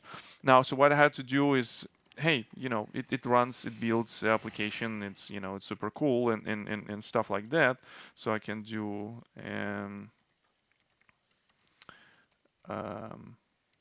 runs application, throws an error. Why does it throw it an error?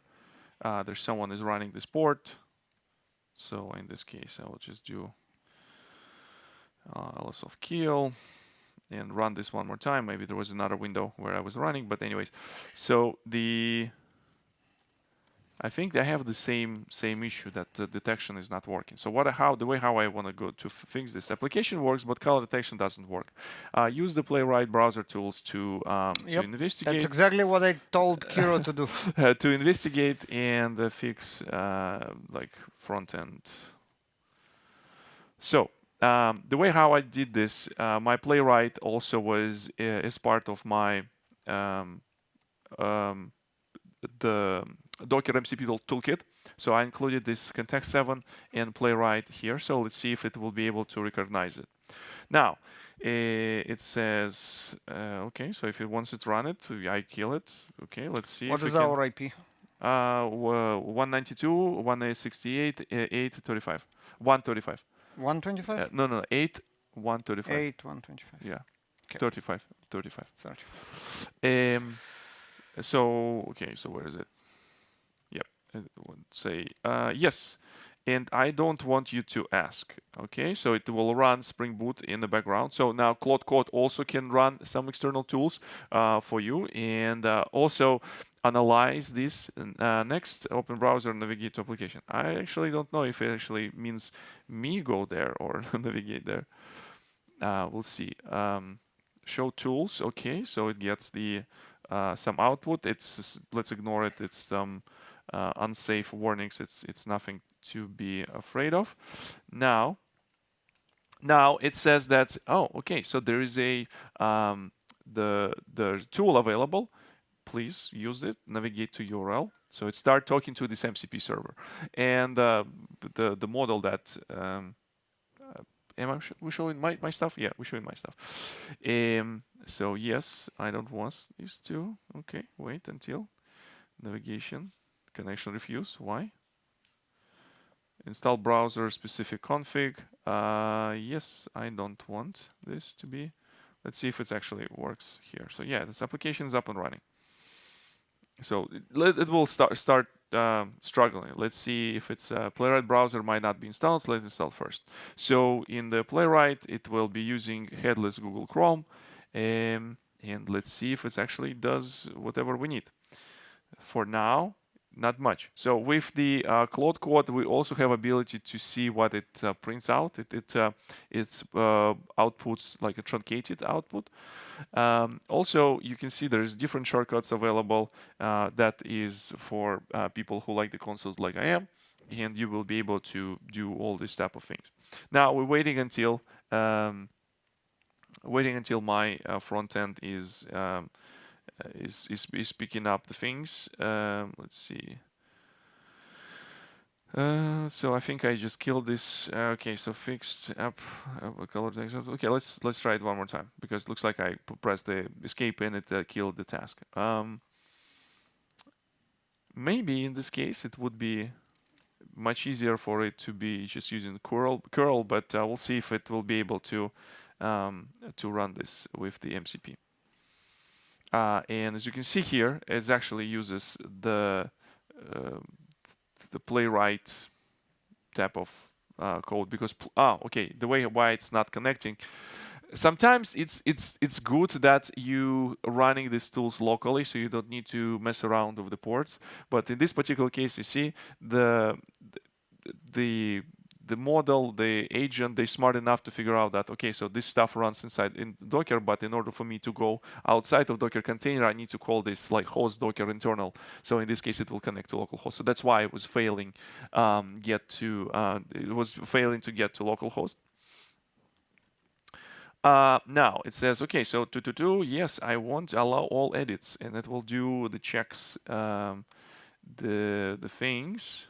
Looks like there's some algorithm going on in terms of detect the things. The camera is not accessible. Oh, okay, so looks like it start fixing different issue because in the headless mode it probably will have different type of permission, so it will not be able to access this. But let's see, let it run. Okay. Yeah. No, yeah. I have. Let it run. So it's still doing the thing. It's still doing the thing. It's trying to do things. And again, everything from the console. Yeah, and I have Kiro that is still trying to figure it out. I think the colors are now definitely working. You can see how we are in a very nice color. Like, yeah, Yes. very nice. We're sending this color. Okay, with different one. Yeah, okay. Send color. Yep, that's applause. That's, I think that's a win. No, I told you I'm like ridiculously excited about Kiro. So basically, Kiro did the right thing, very, very close to intent integrity chain, and with very nice integration in UI. The stuff that you saw here in our specs. Let me make it larger a little bit. The requirements and the design and task, and the tasks that are selected. Really, that's Amazon. Great job. By the way, yes, it's Amazon. It's AWS team that does that, and it's like really, really good job. Let's check on our other pets. This is our monkeys. Yes, exactly. This is our codex that finished the analysis step of intent integrity chain. I have, as I mentioned, I have IntelliJ here open to the same directory so we can read the documents in a nicer way, or the code. And here all the red, marked in red because we didn't add it to GitHub yet, are the new stuff. So it's exactly the same thing, right? You see the progress, the anti context, the progress we're in phase 1, and the system architecture here outlined what we're gonna do and all this kind of stuff. Now I can say that I like it, and remember how we spoke about minimizing the stuff that we're sending to the context window? In Codex, I can say here all the commands are with slash and not with hash, and I can say I want a new chat. And this will clean the context window, and now I can say phase 1 of intent integrity chain looks good. And it will know what to do because it has the methodology now baked in. Hopefully it will know what to do. Yeah, all right. While we're on it and it starts working, note the model here, the ChatGPT 5 Codex High. Switching of models is going to let you select between 3 Codex ChatGPT models, the high, the normal, and the fast, and the difference is in the amount of thinking it is doing. So basically, how thinking is working. The tool will intercept the reply and will ask follow-up questions without us asking those questions. And this is why the request takes longer, but eventually the result hopefully is better. So the high means the tool itself will try to go back and forth before telling me that the response is complete in order to provide better quality response. Now look, it starts to read all the files from scratch. Why? Because it's a new conversation. It doesn't know anything about what we discussed previously. Thankfully, we documented everything, both the methodology, the current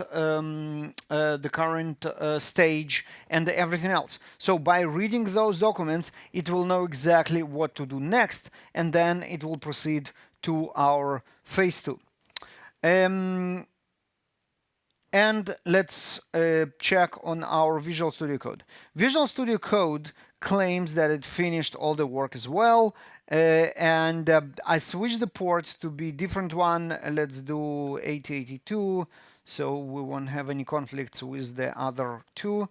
And the bulb IP is correct. And now we need to restart it and see if it does something reasonable. So started application.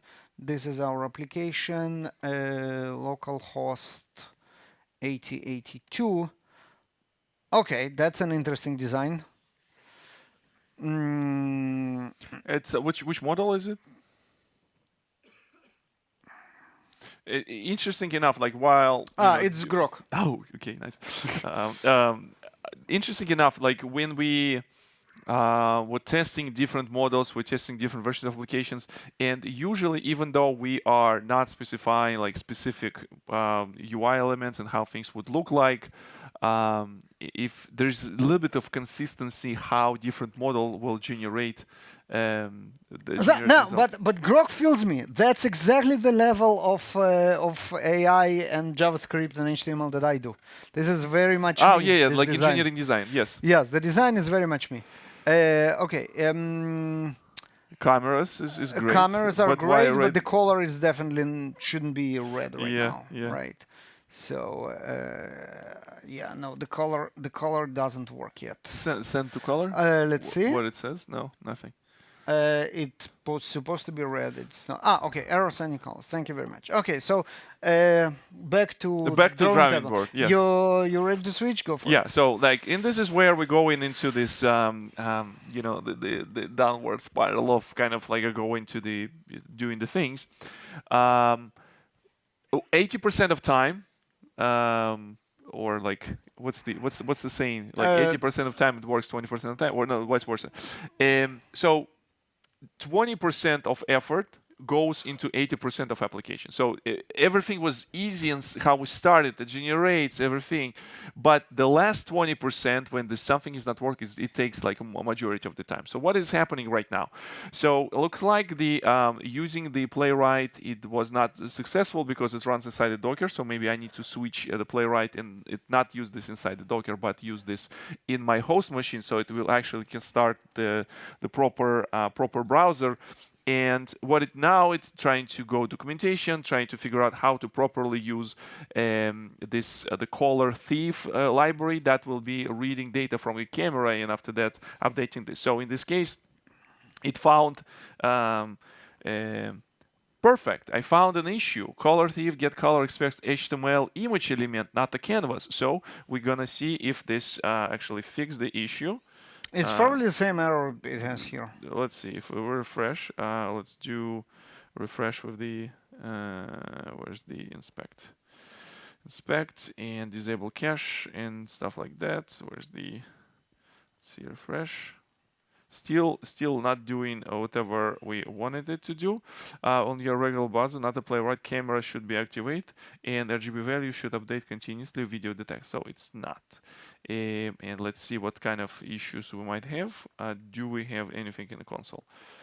Yeah. So okay. So I can tell you go and investigate console output using Playwright. So again, this is the example where your tools are, whenever you need to interact with your local host, they need to be running not the container, but rather than they need to run either npx or something like that. So what is happening right now, it cannot use Playwright because it's inside the container. Try to run the browser inside the container. There's no kind of, yeah, so we'll see how it goes. We'll see how it goes. We'll continue to report from the. Yeah. So what's going on here? What is going on here is that Grok now checked. So it took a screenshot with Playwright, and then it looked at the image, and then it apparently tries to fix something. You want to, while it does that, do you want to try and run the local model in continuous dev? That's the only thing that we didn't show yet. Okay.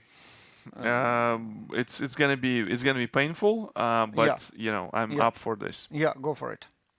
Now, while it doing some crazy stuff, still not working.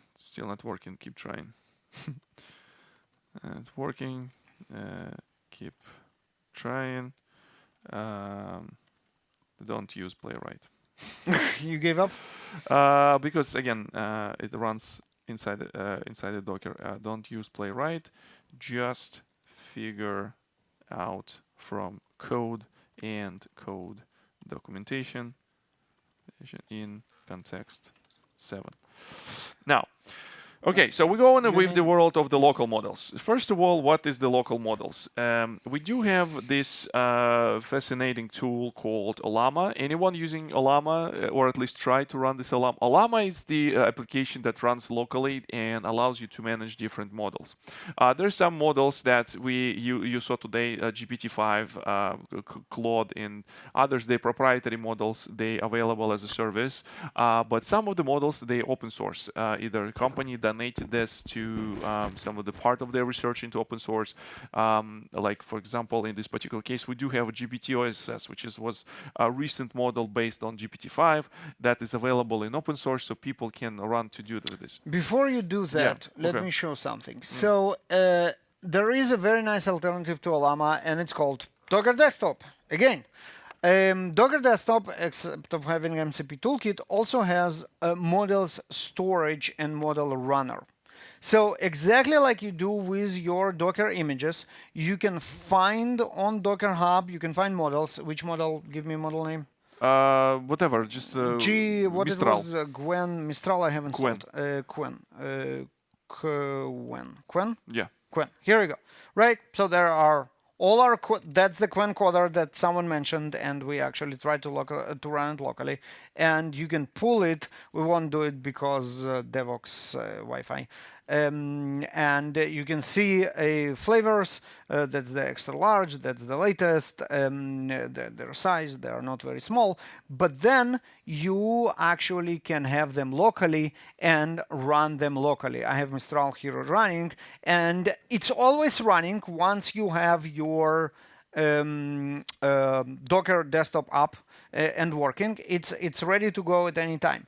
I can open a chat and just start chatting as I was, what are you? And it will hopefully will tell me that it's Mr. Stop Yep, I'm a hijacking. model of. Stop hijacking my wipe, because my wipe would be in the console. Yeah, no. Before let me finish. Let me finish the phrase. So the benefits of running Docker model running is that you don't need separate Olama because you already have Docker Desktop for other reasons, and it actually uses GPU acceleration on Mac, of course. So Olama also uses GPU. Yeah, I know, but you don't need Olama if you have Docker Desktop, and you do have Docker Desktop. Good point, because not everyone has like some of the systems might not allow you to use GPU and things like that. Docker Desktop you already have, so you can run your models with GPU acceleration from the same tool that you already use for containers and MCP. No, this is pretty cool. So the ability to have MCP server built in, and again, like use it with some of the tooling. Now the Claude Code was able to redeem itself. It says, hey, solution implemented. So I read documentation, implemented this, I implemented this tag, that was here, blah, blah, blah. Now go ahead and try to run this, and it works. Now it works. It works with let me see if I can select different camera during the run. So I would say this one. So I'll select my FaceTime camera, and I will try to do okay, auto mode. It's green. It changes. If I can change this, if I can turn back time. Okay. If I could turn. Come on. Here we go. Yay! Nice. So, Claude Code. Ladies and gentlemen, Claude Code. The cool thing is that Claude Code is not only the console tool, it's also SDK. So if you're building your own agents, so you want to build for your organization, you're building chatbots, you're building some agents that will do in some autonomous job, you can look into documentation for Claude Code and use the components that will be used to create this thing for your personal work. Now, let's get back to local models. Olama allows me to run these models very similar how Baruch has in his Docker. What are you? Let's see. Likely, see, it also shows this thinking moment. It is saying that, so user asked me something, and we actually had a slide to explain this, like what's the thinking is actually. Oh, yeah, I just did. Oh, Yeah, I already. You Okay. just didn't. You ignore me, but I did. Yeah, I'm very focused on my Yeah, things. I hope the audience actually remembers something. Now, in this case, it's kind of cool because I don't need to have ChatGPT here.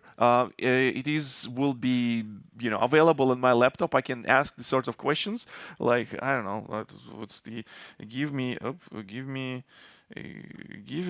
like 5 quotes from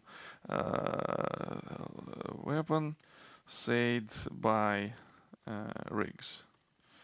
Let's see if it knows anything about. Yeah, yeah.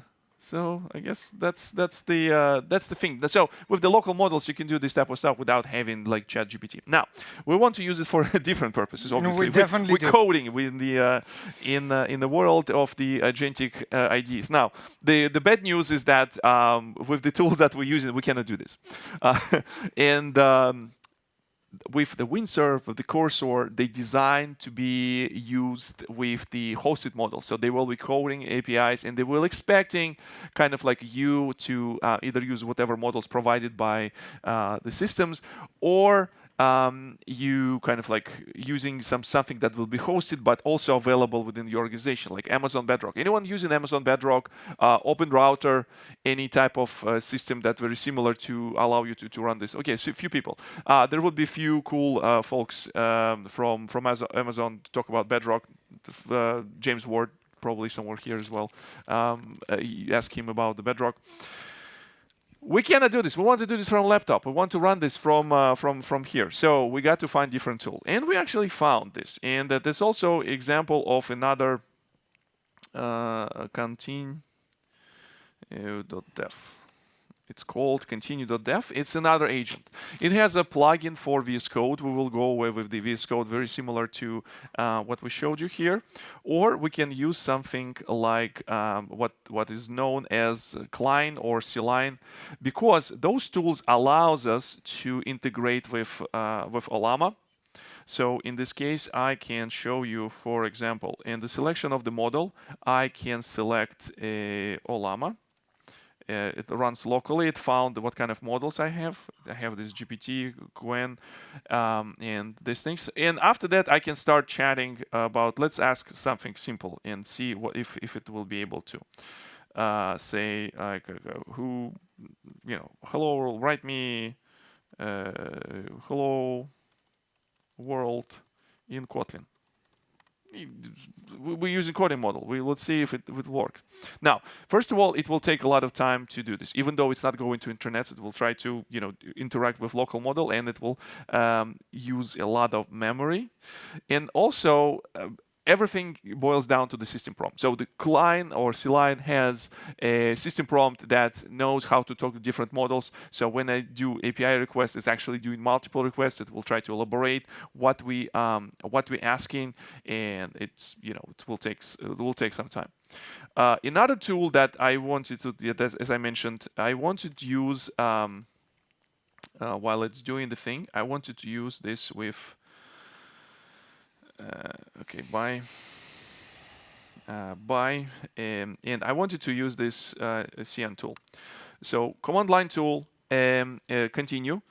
In this particular case, I will be using either local model. Actually, I don't want to use GPT. I want to use, let's do this one, code config YAML.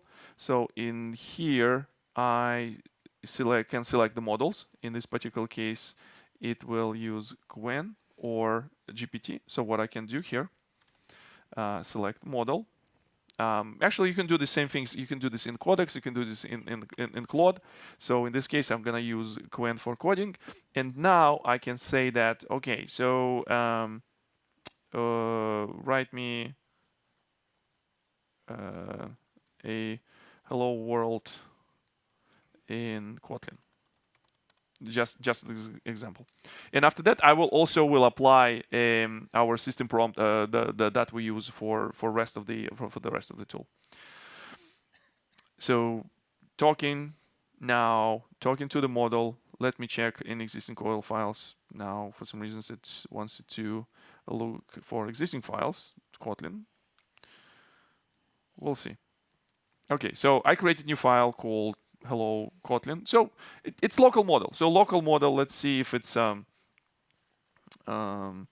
still doing the thing. And I forgot which tool I used to continue. Yes, for continue, it created, it does the thing. So Yeah, now, okay, good. now with the continue, I want to say that continue also has let me kill it. Let me delete this. Continue also has its own set of rules. So let's go ahead and do the same prompt. We're gonna do doc requirements, create a separate front end, blah blah blah, and we're gonna use MCP. So let's see if MCP is also available here. It has no servers configured, and how I can configure this. Since we still kind of like assuming that we're offline, let's ditch MCP as well. So we're gonna do like simple prompt like this. It would be already hard enough for this tool, so trust me. I'm just trying to make it a good impression that this actually works.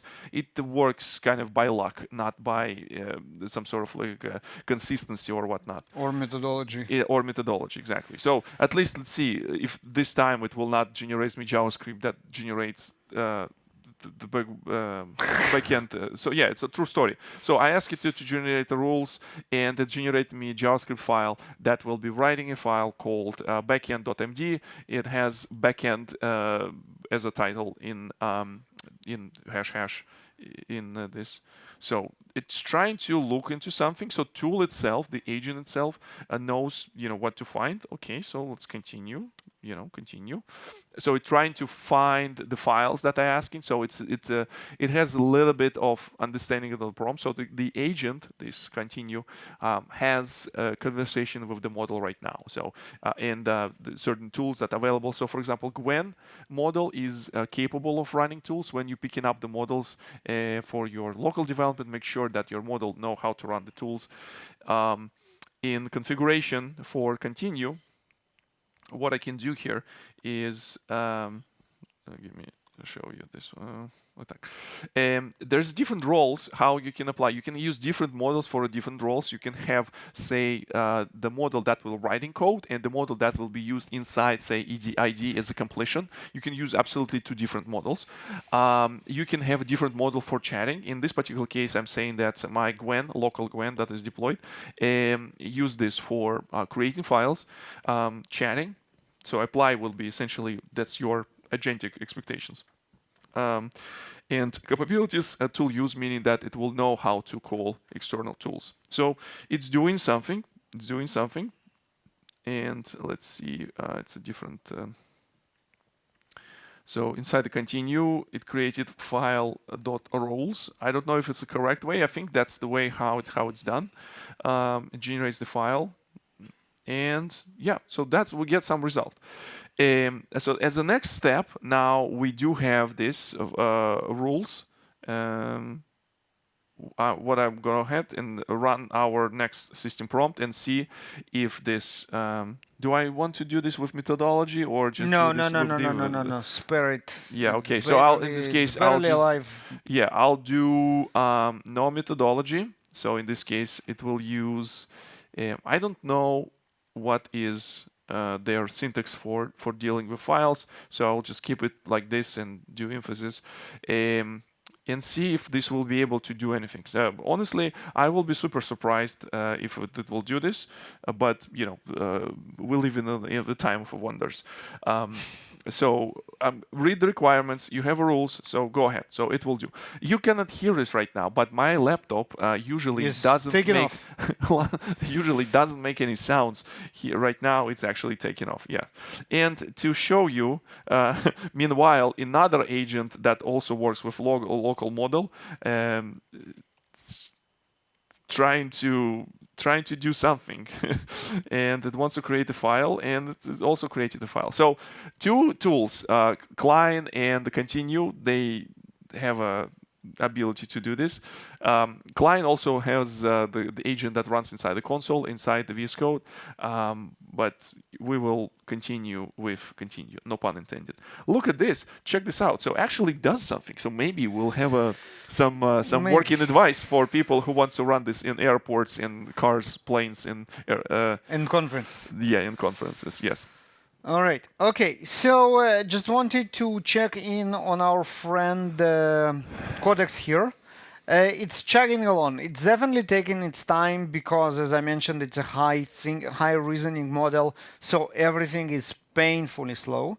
But we do have some progress. We finished with phases 1 and 2, and we have our entire analysis is written, including the test scenarios. Remember, that's like a very important part of our intent integrity chain, and the scenarios here are all listed. That will be the basics for our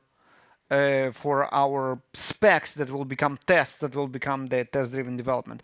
It also started to write a code which will be the interfaces for our tests that are going to be generated.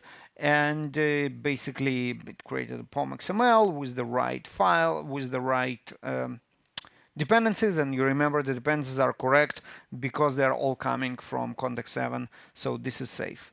Visual Studio Code asked for my attention for a second here. What happened?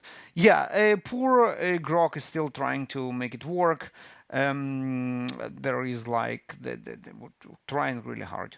So let's run the application here and see if it got any better. Okay, and now it has start camera button. Still red and nothing, and send color still doesn't do anything. Well, it will keep working. Yeah, it will keep working. It's I think the first coding model from the from XAI. Yep. Honestly, if you would using like comparing some of the desktop tools, I think the Grok is doing like tremendous progress for the last months. Previously, it was some sort of like obscure system. Right now, it has the best image generation. The best. It's the fastest. It can you generate like incredibly detailed images. They can also run on top of these images, you can also animate them immediately, and they have a pretty good research engine. So I use Grok for research. It has a research mode that can go and browse the web and gives me a result. It works great. I don't need to have paid subscription for say Perplexity if I need to do something like this. But though I still use the X, and the subscription comes from this.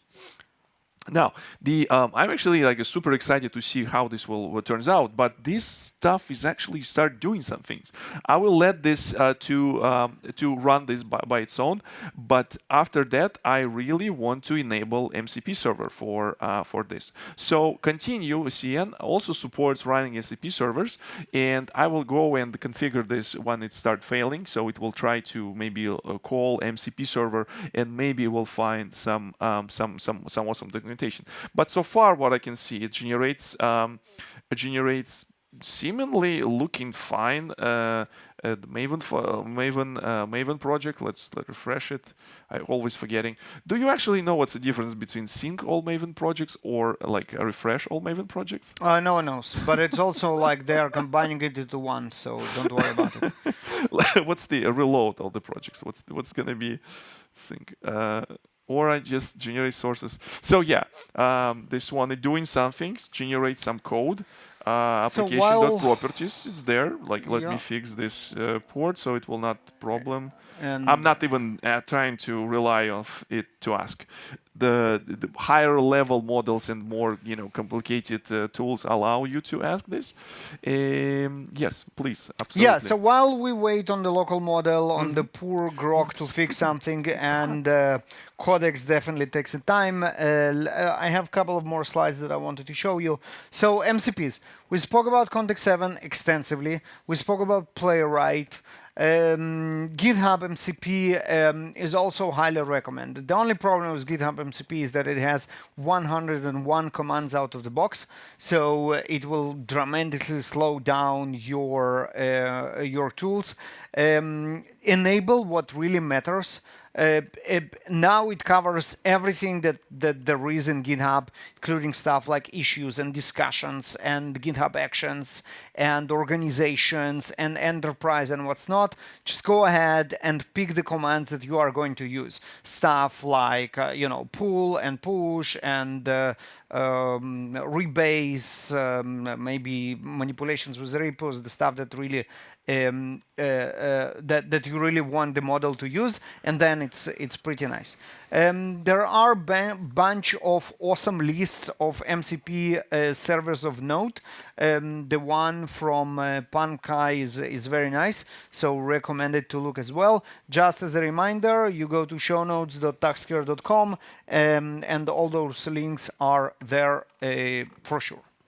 Now, I don't know if you noticed, but the end results of what Viktor did Yes. and what I did look eerily similar, well, except of Grok, look eerily similar. The design, how the page laid out, even like the design elements are absolutely the same. And they are the same for a couple of reasons. We had similar requirements, but those requirements didn't go into specifics of front end, so it's definitely not enough. But it took the same documentation from Context 7 with the same queries, so there are a lot of reasons why it's similar, but it's too similar. And the reason it's too similar because all those models were pre-trained on the same code, on the same GitHub repos, on the same Stack Overflow questions, etc. And what I'm getting into is the question of the copyright and the rights of the code that you consume, and most importantly, that you produce.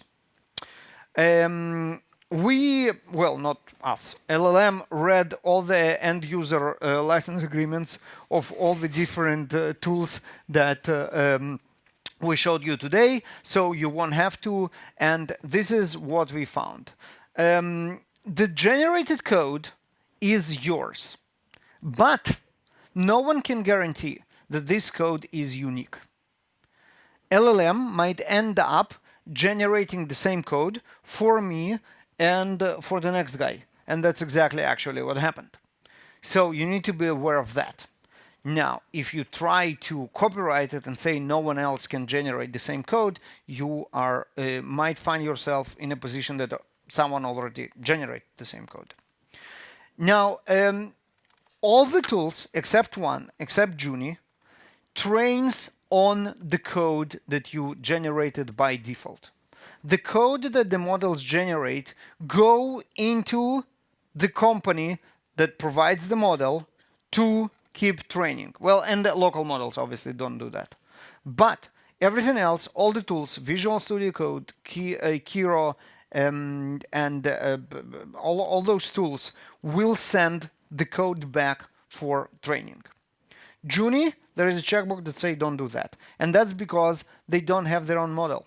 They don't have their own model, so they don't need to train anyone on it. Copilot knows to do really cool stuff. Because it's GitHub, and they pretty much have all the open source code in the world, they can find open source code which will violate your license.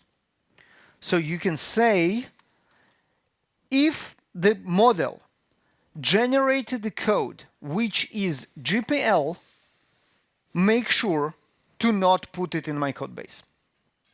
And it knows code GPL because GitHub, which is very cool.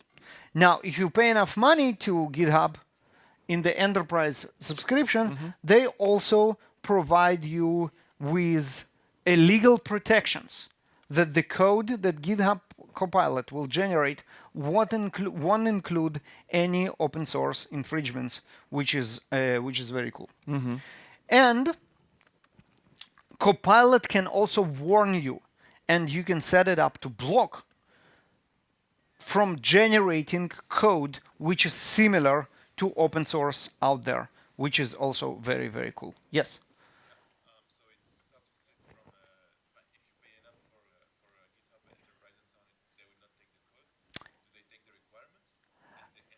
No, you will be able to configure use this feature. It's a feature. So the question was, Yeah, sorry. if you pay Copilot enough, you can skip them from learning from your code, which is true. You can set it up, and then you can just say, none of my code is going to training. And if you use like Copilot for free, you cannot say that.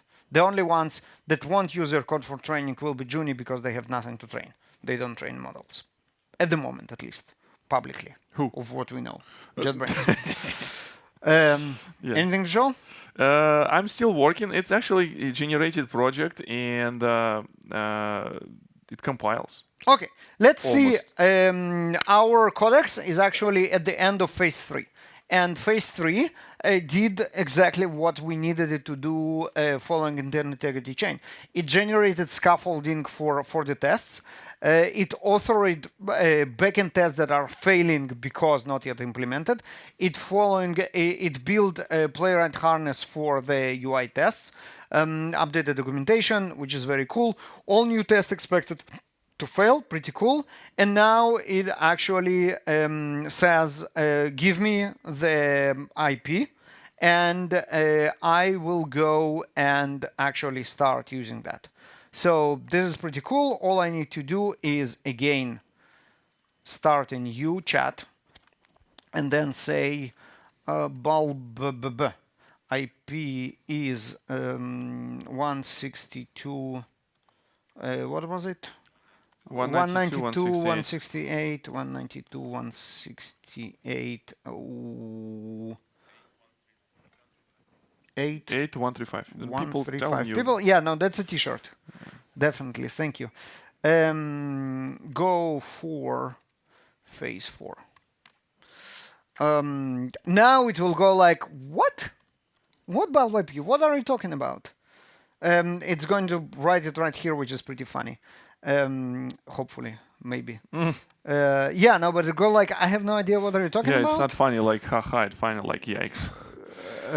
Preparing to consult context and inspect a repo, and it will need to relearn everything from scratch because it has no idea what the context is. The good news are that we have everything documented, so it will now go and start to learn anew.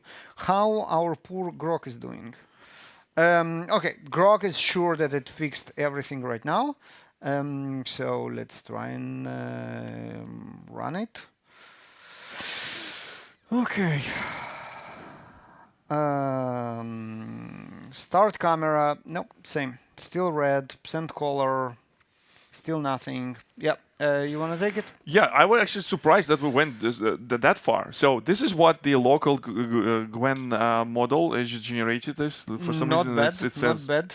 LED strip controller. So we didn't mention this anywhere. So, but still is not working.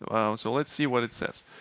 So it's also confused from some of the code that it was able to pick up for some reasons. Maybe there was some leftovers and that get a little bit confused.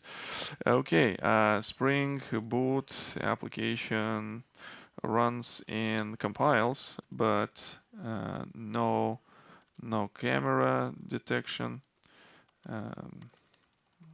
and no connection to light bulb. Fix it. So let's see if it will be able to do the things. Also, let's see if it's actually generated any like maybe when we have a like requirement that will go ahead and doing something like this. But for now, it's kind of struggling. So let's see what that will do. But again, this is so cool. It's actually, I somehow moved much further than it was before. In our right on. And surpringly, like yesterday Codex actually very quickly. I switched to high reasoning to actually get better results. Yeah, maybe it's too cool for school, and that's why it kind of like too smart. No. Again, you ignored me when I explained it that it has like a low, normal, and high reasoning.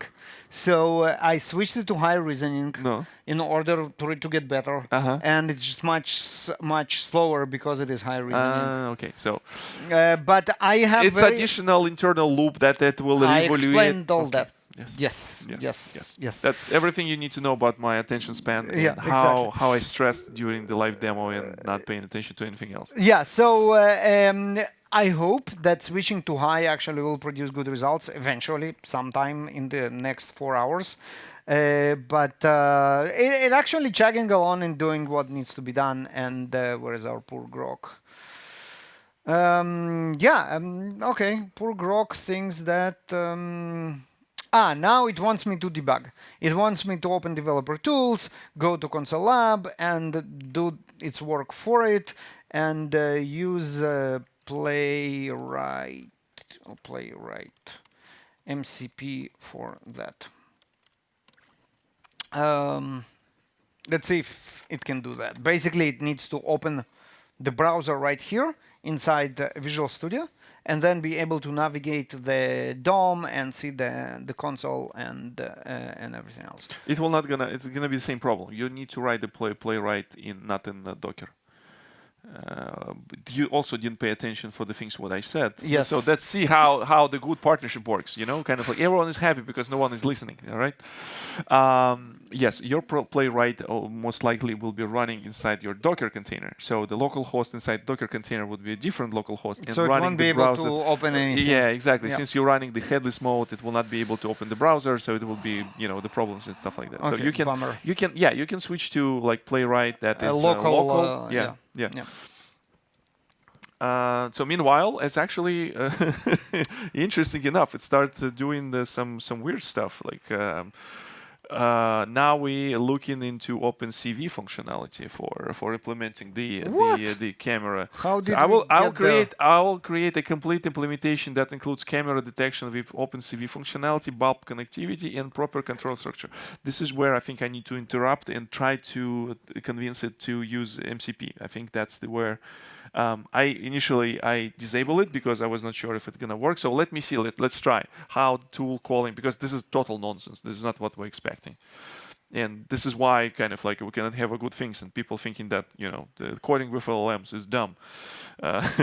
So okay, let me kill this and. What is happening right now? I have the same two strugglers. The Claude is not Claude. Context is actually writing code. Codex.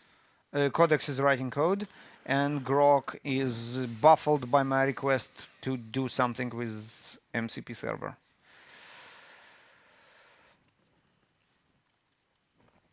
Yep. So it's tries to understand where it is.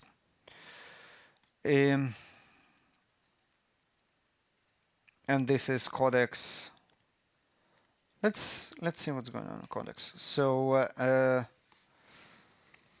this is our tests, and this is our JavaScript tests. Yeah, no, I don't know what's going on. People are starting to leave for a good reason. Do you want to wrap it up? We can. We actually can have a little bit more interactive things so people. Yeah, can that's ask what I wanted to do now. All right. So voting time. Yeah. Voting time. So we're going back to our table of what we tried to do, which is right here. And we wanna hear from you, and then we'll have time for questions. All right, so let's vote for a winner by the order of completion of their tasks. Yeah. Right, so you just applaud, and we apply very scientific method of judging the noise by listening to it and determine the winner. That would be idea for the next live demo. We're gonna do wipe code the Up microphone that measures decibels. Exactly. Yes. All right. So who votes for Junie? I think Junie. Let me remind you. The first tool. Don't screw things. No. The first tool that I showed, it did this with the minimum amount of intervention. It did only 3 prompts from me to fix this and get this up and running. After this lobbying, let's try it again. Junie. Woo! Okay, cool. Kiro.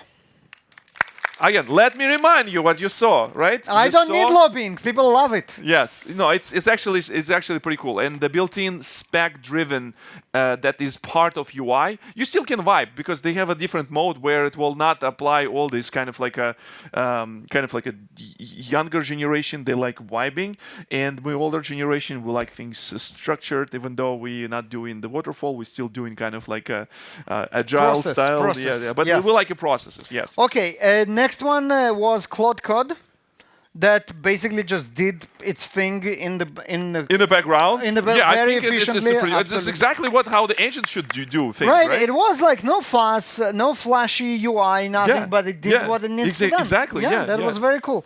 And a list of strugglers. So VS Code Copilot, I think, deserved much more credit than Grok allowed it to have. Yeah. Because, for example, if we did it with Sonnet 1.5, it will be on par with the ones that finished very, so very essentially, soon. if you don't have any money, if you want to just like start doing this agentic thing, the Copilot would be the best thing because it has a very generous free tier that comes with the Copilot, and they have models that the premium models for free. And this is, I would recommend if you want to start experimenting things.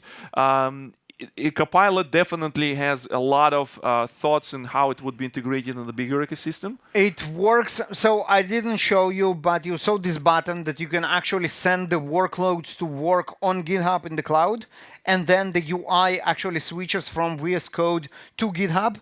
You will communicate with the agent in comments of pull requests. You can actually show if you want. I can. So essentially, it is. We didn't show this and we didn't put this in the slides, but probably next time, if we will get the good votes from this session from you folks, if we get a return next year with the update of this presentation, we not only include UI and CLI, but also we include the cloud versions. The Baruch was trying to show you is that we can run whole process of the things that we just said without like any IDE. Everything gonna happen on GitHub. We can communicate through the comments. Same functionality also available in the JetBrains Juni. You also can work with Juni. For example, I do have a project like this where Juni is responsible for implementing this like support of upgrading Kotlin version, and JetBrains Juni will do the thing. So it will start this project, build this, create the container, will run all this code, will give you a fantastic kind of like a review, and after that we'll create the pull request. So in this case, there's a pull request that is Juni created, and I can go ahead and also have a conversation with it. Come on, like, are we internets? Yeah, internet's low. I can have a conversation saying, hey, Juni, can you figure out and fix this? Like, what's the action is failing? And Juni can have this conversation here. Yep. So and this is sending the same the request to Copilot from Visual Studio Code. Yep. Here it is. You can see this is our prompt that refers to requirements and what's not exactly as we like it. What happened? I'd probably try to run the browser and stuff. So you can see all the information here, and then you can see Copilot that started to be the plan. It's assigned itself, and then it starts working. I killed it, but basically this is how you interact with it. Here is another one that I also tried. Just asked it to build Copilot is also very good on if you have a PR that you need to be reviewed before you go deeper in this. You can ask Copilot to review PR for you and get you summarized. It's right here. Yeah. So I asked it to add a README to this repository just to show you, just to see how they workflow, and then I kept asking for additional. Here. So it changed the title to work in process, and then it says like ready for review, right? Copilot finished work, and then I asked for revisions, and again it did the revisions and all that. So it's the same UI, like the same conversation. This is just online, and this is built in Visual Studio Code, which is absolutely awesome. Okay, that's why it opened the browser, because that was the work in progress that I showed you previously. It shows the UI right in Visual Studio Code, and you can see here what it does. So Copilot began working on troubleshooting, and then the branch has no conflicts. It's ready for review. I can tap on ready for review, and no, I can actually see the commit here. Where's the commit? What kind of tasks are you using mostly with this pushing? So you can push basically anything, right? So the question was, what kind of tasks are good for pushing to GitHub? You can push anything that you do locally. You can do in the cloud as well. The beautiful thing here is that you can parallel. You can assign Implement as many tasks to the cloud as you want, to different repos, and it will all do it in parallel. So here's the PR. So pull requests. You see there is one open pull request right here, and this is our work in progress troubleshooting bulb detection issues. And you can see how it created a checklist, contained the original prompt here. And what did it do? It has one commit that is build the initial plan, right? So that was the plan. So now it says like, hey, I have a plan, go for it, and come on, conversation. Yeah, internet starts struggling. Ah, It okay. looks like people leaving from other sessions and they start kind of like chatting on the phones. Okay, and Yep. yeah, and then I can say stuff like merge pull request, and once I merge the plan, it will start working on a plan and trying to fix the light bulb issue. All right, so Visual Studio Code So definitely deserves much more. It's a great tools. So we're gonna React test and we review next year or next couple months how the maybe local development will be improved using local models, or some cheaper models like using maybe like some hosted version that would be relatively cheap. The whole purpose of using local models is that you have ability to do things offline. You don't need to use API. Yes, please, question over there. What is the experience you have with already existing code? Oh, that's an excellent question. That's a cheater. So the question was about what's the experience with existing code. Okay, that's a great question. I didn't pay this gentleman, but I will in t-shirts. Don't forget the t-shirt. Because it was a great question. So the entire, like, all this vibe code and all this stuff is great for new apps and probably simple ones. It's a perfect conference demo, but how useful it is in real life, and especially if you have existing code base. Now, for existing code base, we have number of problems. First of all, the intent of existing code is usually obscure. There might be subject matter experts that know the code, but for a model and for most of the people, it's not clear what's the intent. Obviously, of it the code. depends on the size. If it's a monolithical system versus microservices versus stuff. It's still an issue. It's still an issue. Now that makes our prompt-driven development and intent integrity chain impossible to start with, because we start from requirements, which is the intent of the code, which is not clear. So the first step for existing code will be realizing the intent. And the best way we can have to analyze the intent is to reverse the intent integrity chain. We can ask the model to come up with tests that will cover the entire code base that we need to work with. It always worked for me when I was doing consultancy times. Like, if you want to introduce new framework, start with the test. If you introduce new tools, start with the test. And it's not going to touch the production code, but at least you will give you idea to learn a little bit. And, of course. And once the tests are generated with AI, it's very easy and simple. And we protect, instead of protecting the tests, we protect the code, and we implement a bunch of tests. Now, out of those tests, we can ask to generate the specs that describe those tests. And out of the spec, we can actually come up with proper software definition requirement documents. And now we are back where we should be. Now we can start iterating and moving forward with additional features. we have the requirements, we have the specs, we have the tests. Now we can modify the requirements. It will generate new additional specs. It will generate new additional tests, and we can move the software forward. So before we start, we need to realize the intent, and we do it again from tests with verifiable chain, which is very nice.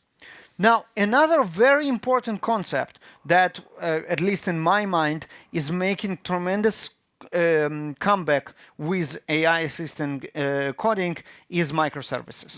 And this is because context window size. The span of AI attention to what we want to teach it. The larger the code base is, the harder it is for AI to grasp it because it needs to suck in the intent, which might be huge because of the code base. There's one of the selling points when we start talking about microservices that usually in monolithic application there's a lot of things going on and it couldn't fit in the brain of one person. So that's why the context of particular features in microservices was easily to understand, explain, and that's why we have a concept of two pizza teams and stuff like that. There we go into the route again. The probably DevOps will come back with the AI kind of like a sequel, and where we can apply some of the things that we learn over the time, but the human kind of like based things. You apply this to AI agents and the AI assistant. Another huge benefit of small microservices is that they are disposable. And what we show here is code that we can decide to get rid of, rewrite the requirements, regenerate the test, and regenerate all the code from you. And this can be only done if we have microservices which have well-defined boundaries and also small in size. So we can say, okay, we don't like the current implementation of this microservice. We are going to throw it away. Instead, we are going to come up with proper intent integrity chain process, and we will just generate a bunch of new code instead. And again, this will be completely interchangeable because we have good boundaries, and it's also going to be very fast, relatively fast. One of the things that I wanna talk in a second, to addition to Baruch, is kind of like maybe show you a little bit how the dishes are working in how we work on presentation. This is exactly how we started. We started with like simple thing. Okay, let's research it. Let's see what we want to do. We build this application. We know what's the errors this application might have. After that we try to refine. So this is where the context 7 requirement come into play, because we know that LLMs will gonna generate us obsolete and absolutely old APIs and things like that. So we use same approach that Baruch just described for building our demos for here. So the way how the reason why it actually works great right now, because we spent some time kind of refining this and working through this requirement documentation. That was most important. And the way how we created this requirement document by creating these disposable services, it runs, it works. Okay, so let's turn it away and get the comparison, what we did different from this step. So we kind of sort of did also training, but also we learn the train ourselves how to use the tool and where think about the code, worry about the code, and be in creating disposable code that we will be not afraid to throw away. And another thing that's also very important thing that Baruch didn't say is that the way how you can describe your intent, what your software is gonna be, this skill is important like it never before these days, because your LLMs, they a little bit smarter than your people, so LLMs can better understand intent of your software than your, I don't know, like the team of junior developers. Again, no disrespect, and respectful, of course. So having the skill, no disrespect. Yeah, exactly. Having the skill to describe what's your intent with this application, writing specification, thinking about your code more like what's going to be product rather than frameworks, classes, libraries, and all this kind of stuff. But that would be essential. I think that's kind of like my advice for those tools. Yeah, and obviously your mastery is not going anywhere with this stuff, as you also we need to be on top of our game in terms of understanding architecture, technology, best practices, and what's not, to be able to steer AI in the right direction. None of that is replacing any of you. That's kind of important to mention. There's a new skill you can find on LinkedIn that's called kind of wipe code fixer or something like that, right? Yeah, So the people who come to your organization and unscrew your wipe coding that your people wrote. But with this, I think it's a good opportunity to remind you this is the Baruch Sadogursky from TaxCare. Viktor Gamov is Confluent. And you can find our resources. We're available for enhanced interrogation. We will be here around if you want to pick us brain. But with this, have a nice day. We still have tons of time for questions. And I still have tons of T-shirts to give. So. Yeah. Yes, please. Go for it.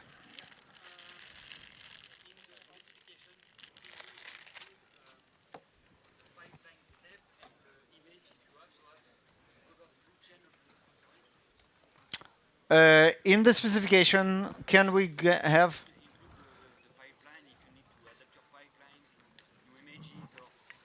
Yeah. So the question is like pipeline, like in continuous delivery.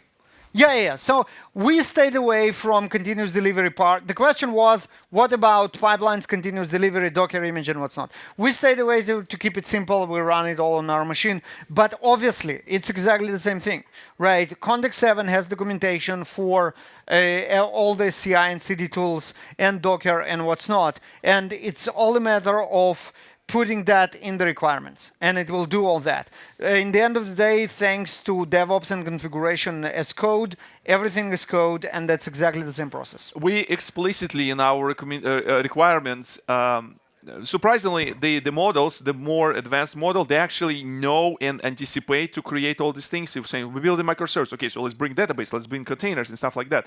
We explicitly said nothing of this we need because we want to do this for demo. This is going to be a self-contained application, so we're going to exclude this. But these recommendations, usually you go into like a non-functional requirements and your quality control and your pipelines and stuff like that. You can describe this there. And it's going to be another step in your plan, another set of tasks that will be implemented or set of specification.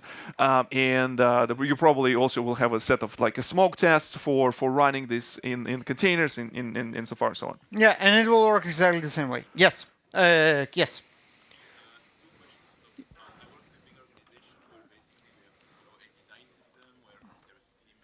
Yes. Yes. Yes. So, okay. This is perfect. This is the intent integrity check is perfect for the large organizations that have pre-existing design teams, design systems, and what's not. Yes.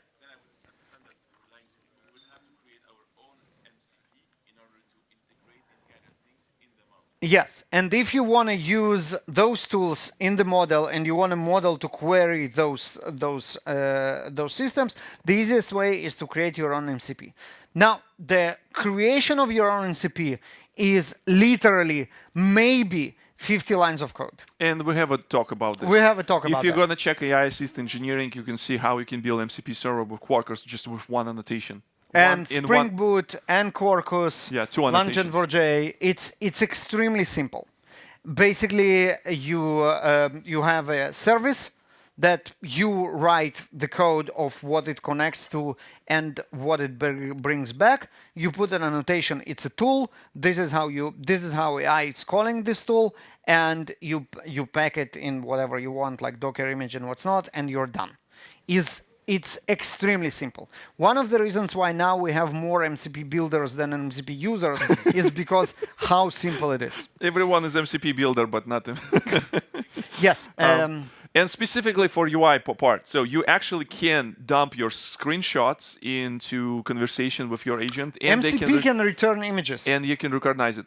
Figma is a good example. They have this like MCP server. Everyone is raving about this. You have a Figma design. You can bring this into your MCP, and they can build like JavaScript based on your Figma design. Yes. Do you know if there's any other thing for Podman or Rancher for this MCP tool? Yeah, so the question is if we know that Docker desktop competitors have anything like MCP toolkit. I don't know anyone else who does that. I No, have no idea. Like, worth I don't checking. know who's with the good mind will be using, range. I'm just kidding. So No, the reason is there's obviously no the like licensing it's of Docker yeah. Desktop. Most likely Podman has something because I've seen lots of talks from Red Hat folks. They were talking about the hosting model. So you need to check if they have this. It's a feature that is on top. As your product manager, it was easy wins, and slapping AI into your application is implement something like this. So if there you like a product manager in Rancher or a product manager in Podman, just go implement this functionality. It's things already there. It's already in public repository. Yeah, on Yeah. Docker Desktop. Yeah, Yeah, we know that we a totally lot get of it, yes. organizations cannot use Docker Desktop, and so basically the answer is we are not familiar. It's worth checking because it doesn't look like something impossible to But again, implement. it's just like a tool that gives you a little bit of flexibility. You probably can implement this yourself. It's nothing crazy to implement MCP server. You can that ask would be AI proxy. to implement Yeah, it. exactly. Yeah. Yes. Is it so all these editors, they are like they're all using different AI models and can exchange those. But is it just that is it just a contest on who can like feed context in the right way? Oh, that's a great question. Thank you. That's definitely a T-shirt. So the question is, all those editors have a selector of models, and in the end of the day, they are exactly the same models. So what's the point? Price. What's the difference between all those AI editors? How Windsurf is different from Cursor, is different from VS Code when they eventually the same editor in essence. And you asked if it's a contest of which one can massage the model better, basically. And the answer is yes. Yes. That's exactly what it is. The ability to control the model responses in both directions, what eventually is sent to the model as a question and what come back from the model as an answer by adding information from rules, from context, from code base, and doing it is the most efficient way. That's exactly where the competition is. In the very beginning, when we start doing this, we look at tools like Cursor and Windsurf. They're doing things faster, but Juni was doing things slower and was like, why it's slow? Like it's using the same model. It's like some API rate limiting, but essentially what the Juni was doing is the internal loops, but checking responses and saying that, okay, so we need to refine those things and stuff like that. So it's all about system prompt. It's all about how good developers of the system develop this system prompt that will be suitable for consumption inside this. So that's why like systems that have more generic things. So Juni has like 4 models to select. Like Windsurf has like tens of models to select. Like Continue has even local models. So it's all about like if you will be very specific on the models and you will design your tools around specifics that you know inside this model, how the tools will be calling, how to do MCP interaction, all these kind of things. That's the big thing. But also like how expensive is for you as a creator of the tool would be using the models. Yeah, no, but you don't compete on that. Well, I mean, you remember the times when some of these models were not available. For example, Sonnet models were not available. Access to models, yes. Access to model, yes. But mostly, at least the most interesting part of this competition is the system prompt, the massaging of the prompt before and after, and basically the ability to get more from the same model. Yeah. So, for example, in my experience, the same model, Sonnet 4.5 is doing much better in VS Studio Code than it does in vanilla Claude Code because they do more with it on the inbound and on the outbound. So there is a project, you can find this on GitHub. It's called Leaked System Prompts, and you can see that some people was just like went to the route to reverse engineer all these prompts. You can see the difference, how different tools will interact with the same model, but they have a different system prompts, and that creates like tremendous difference in the results. Yep. I have a question. So you put some kind of context specification and so on into the same repo, right? Initially, do you see any constraints? I mean, token limitation. Say, for instance, with Juno, you have a limitation of token and so on. Yes. And you have to increase your subscription and so on. I mean, So, Yeah, so you the need question to is, what's up with the constraints of the context window? For example, rules. So that's why we have a different rules, have a different activations. It's not context window. It's token limitation. It's Okay. usage limitation. Something else. Okay. It's basically rate limiting on usage. So obviously, again, and then going back to what we just spoke about, the massaging of the model before and after. The more IDE does back and forth between the model behind the scenes, the more tokens it will consume without you realizing it. Obviously. And this might come as a surprise. You run different IDEs even with the same model, and you run exactly the same prompts, and one of the IDEs will consume much more tokens than the other, and that's before all the system prompting that's going on behind the scenes. Yeah, but I'm talking about the limitation, say, in terms of security, I would like to set up the security like that. I would like the code of conduct like that. So any code generation done, it should respect my Yeah. Yeah. So in this case, you have rules and different triggers for those rules. There are certain rules, like you said, code of conduct needs to be executed always, regardless of the thing. So in this case, it will be part of the context all the time. If you have a rules for a particular kind of like a language, particular there's even kind of like heuristics that allow to LLM to decide to obey those tools or obey those rules or just like use something else. So short answer is that usually if you need to be very specific about a particular tool you're using. Like Windsurf has the 12,000 characters for all the rules.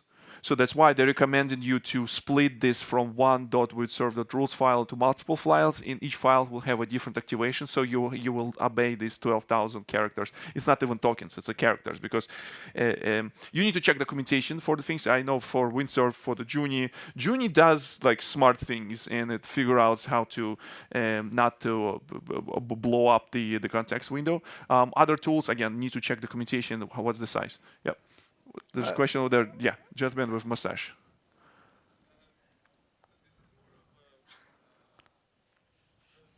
request for your opinion. So right now, there may be a point where the models are smart enough so that we as developers, they would not require our vibe coding fixing ability. Do you think?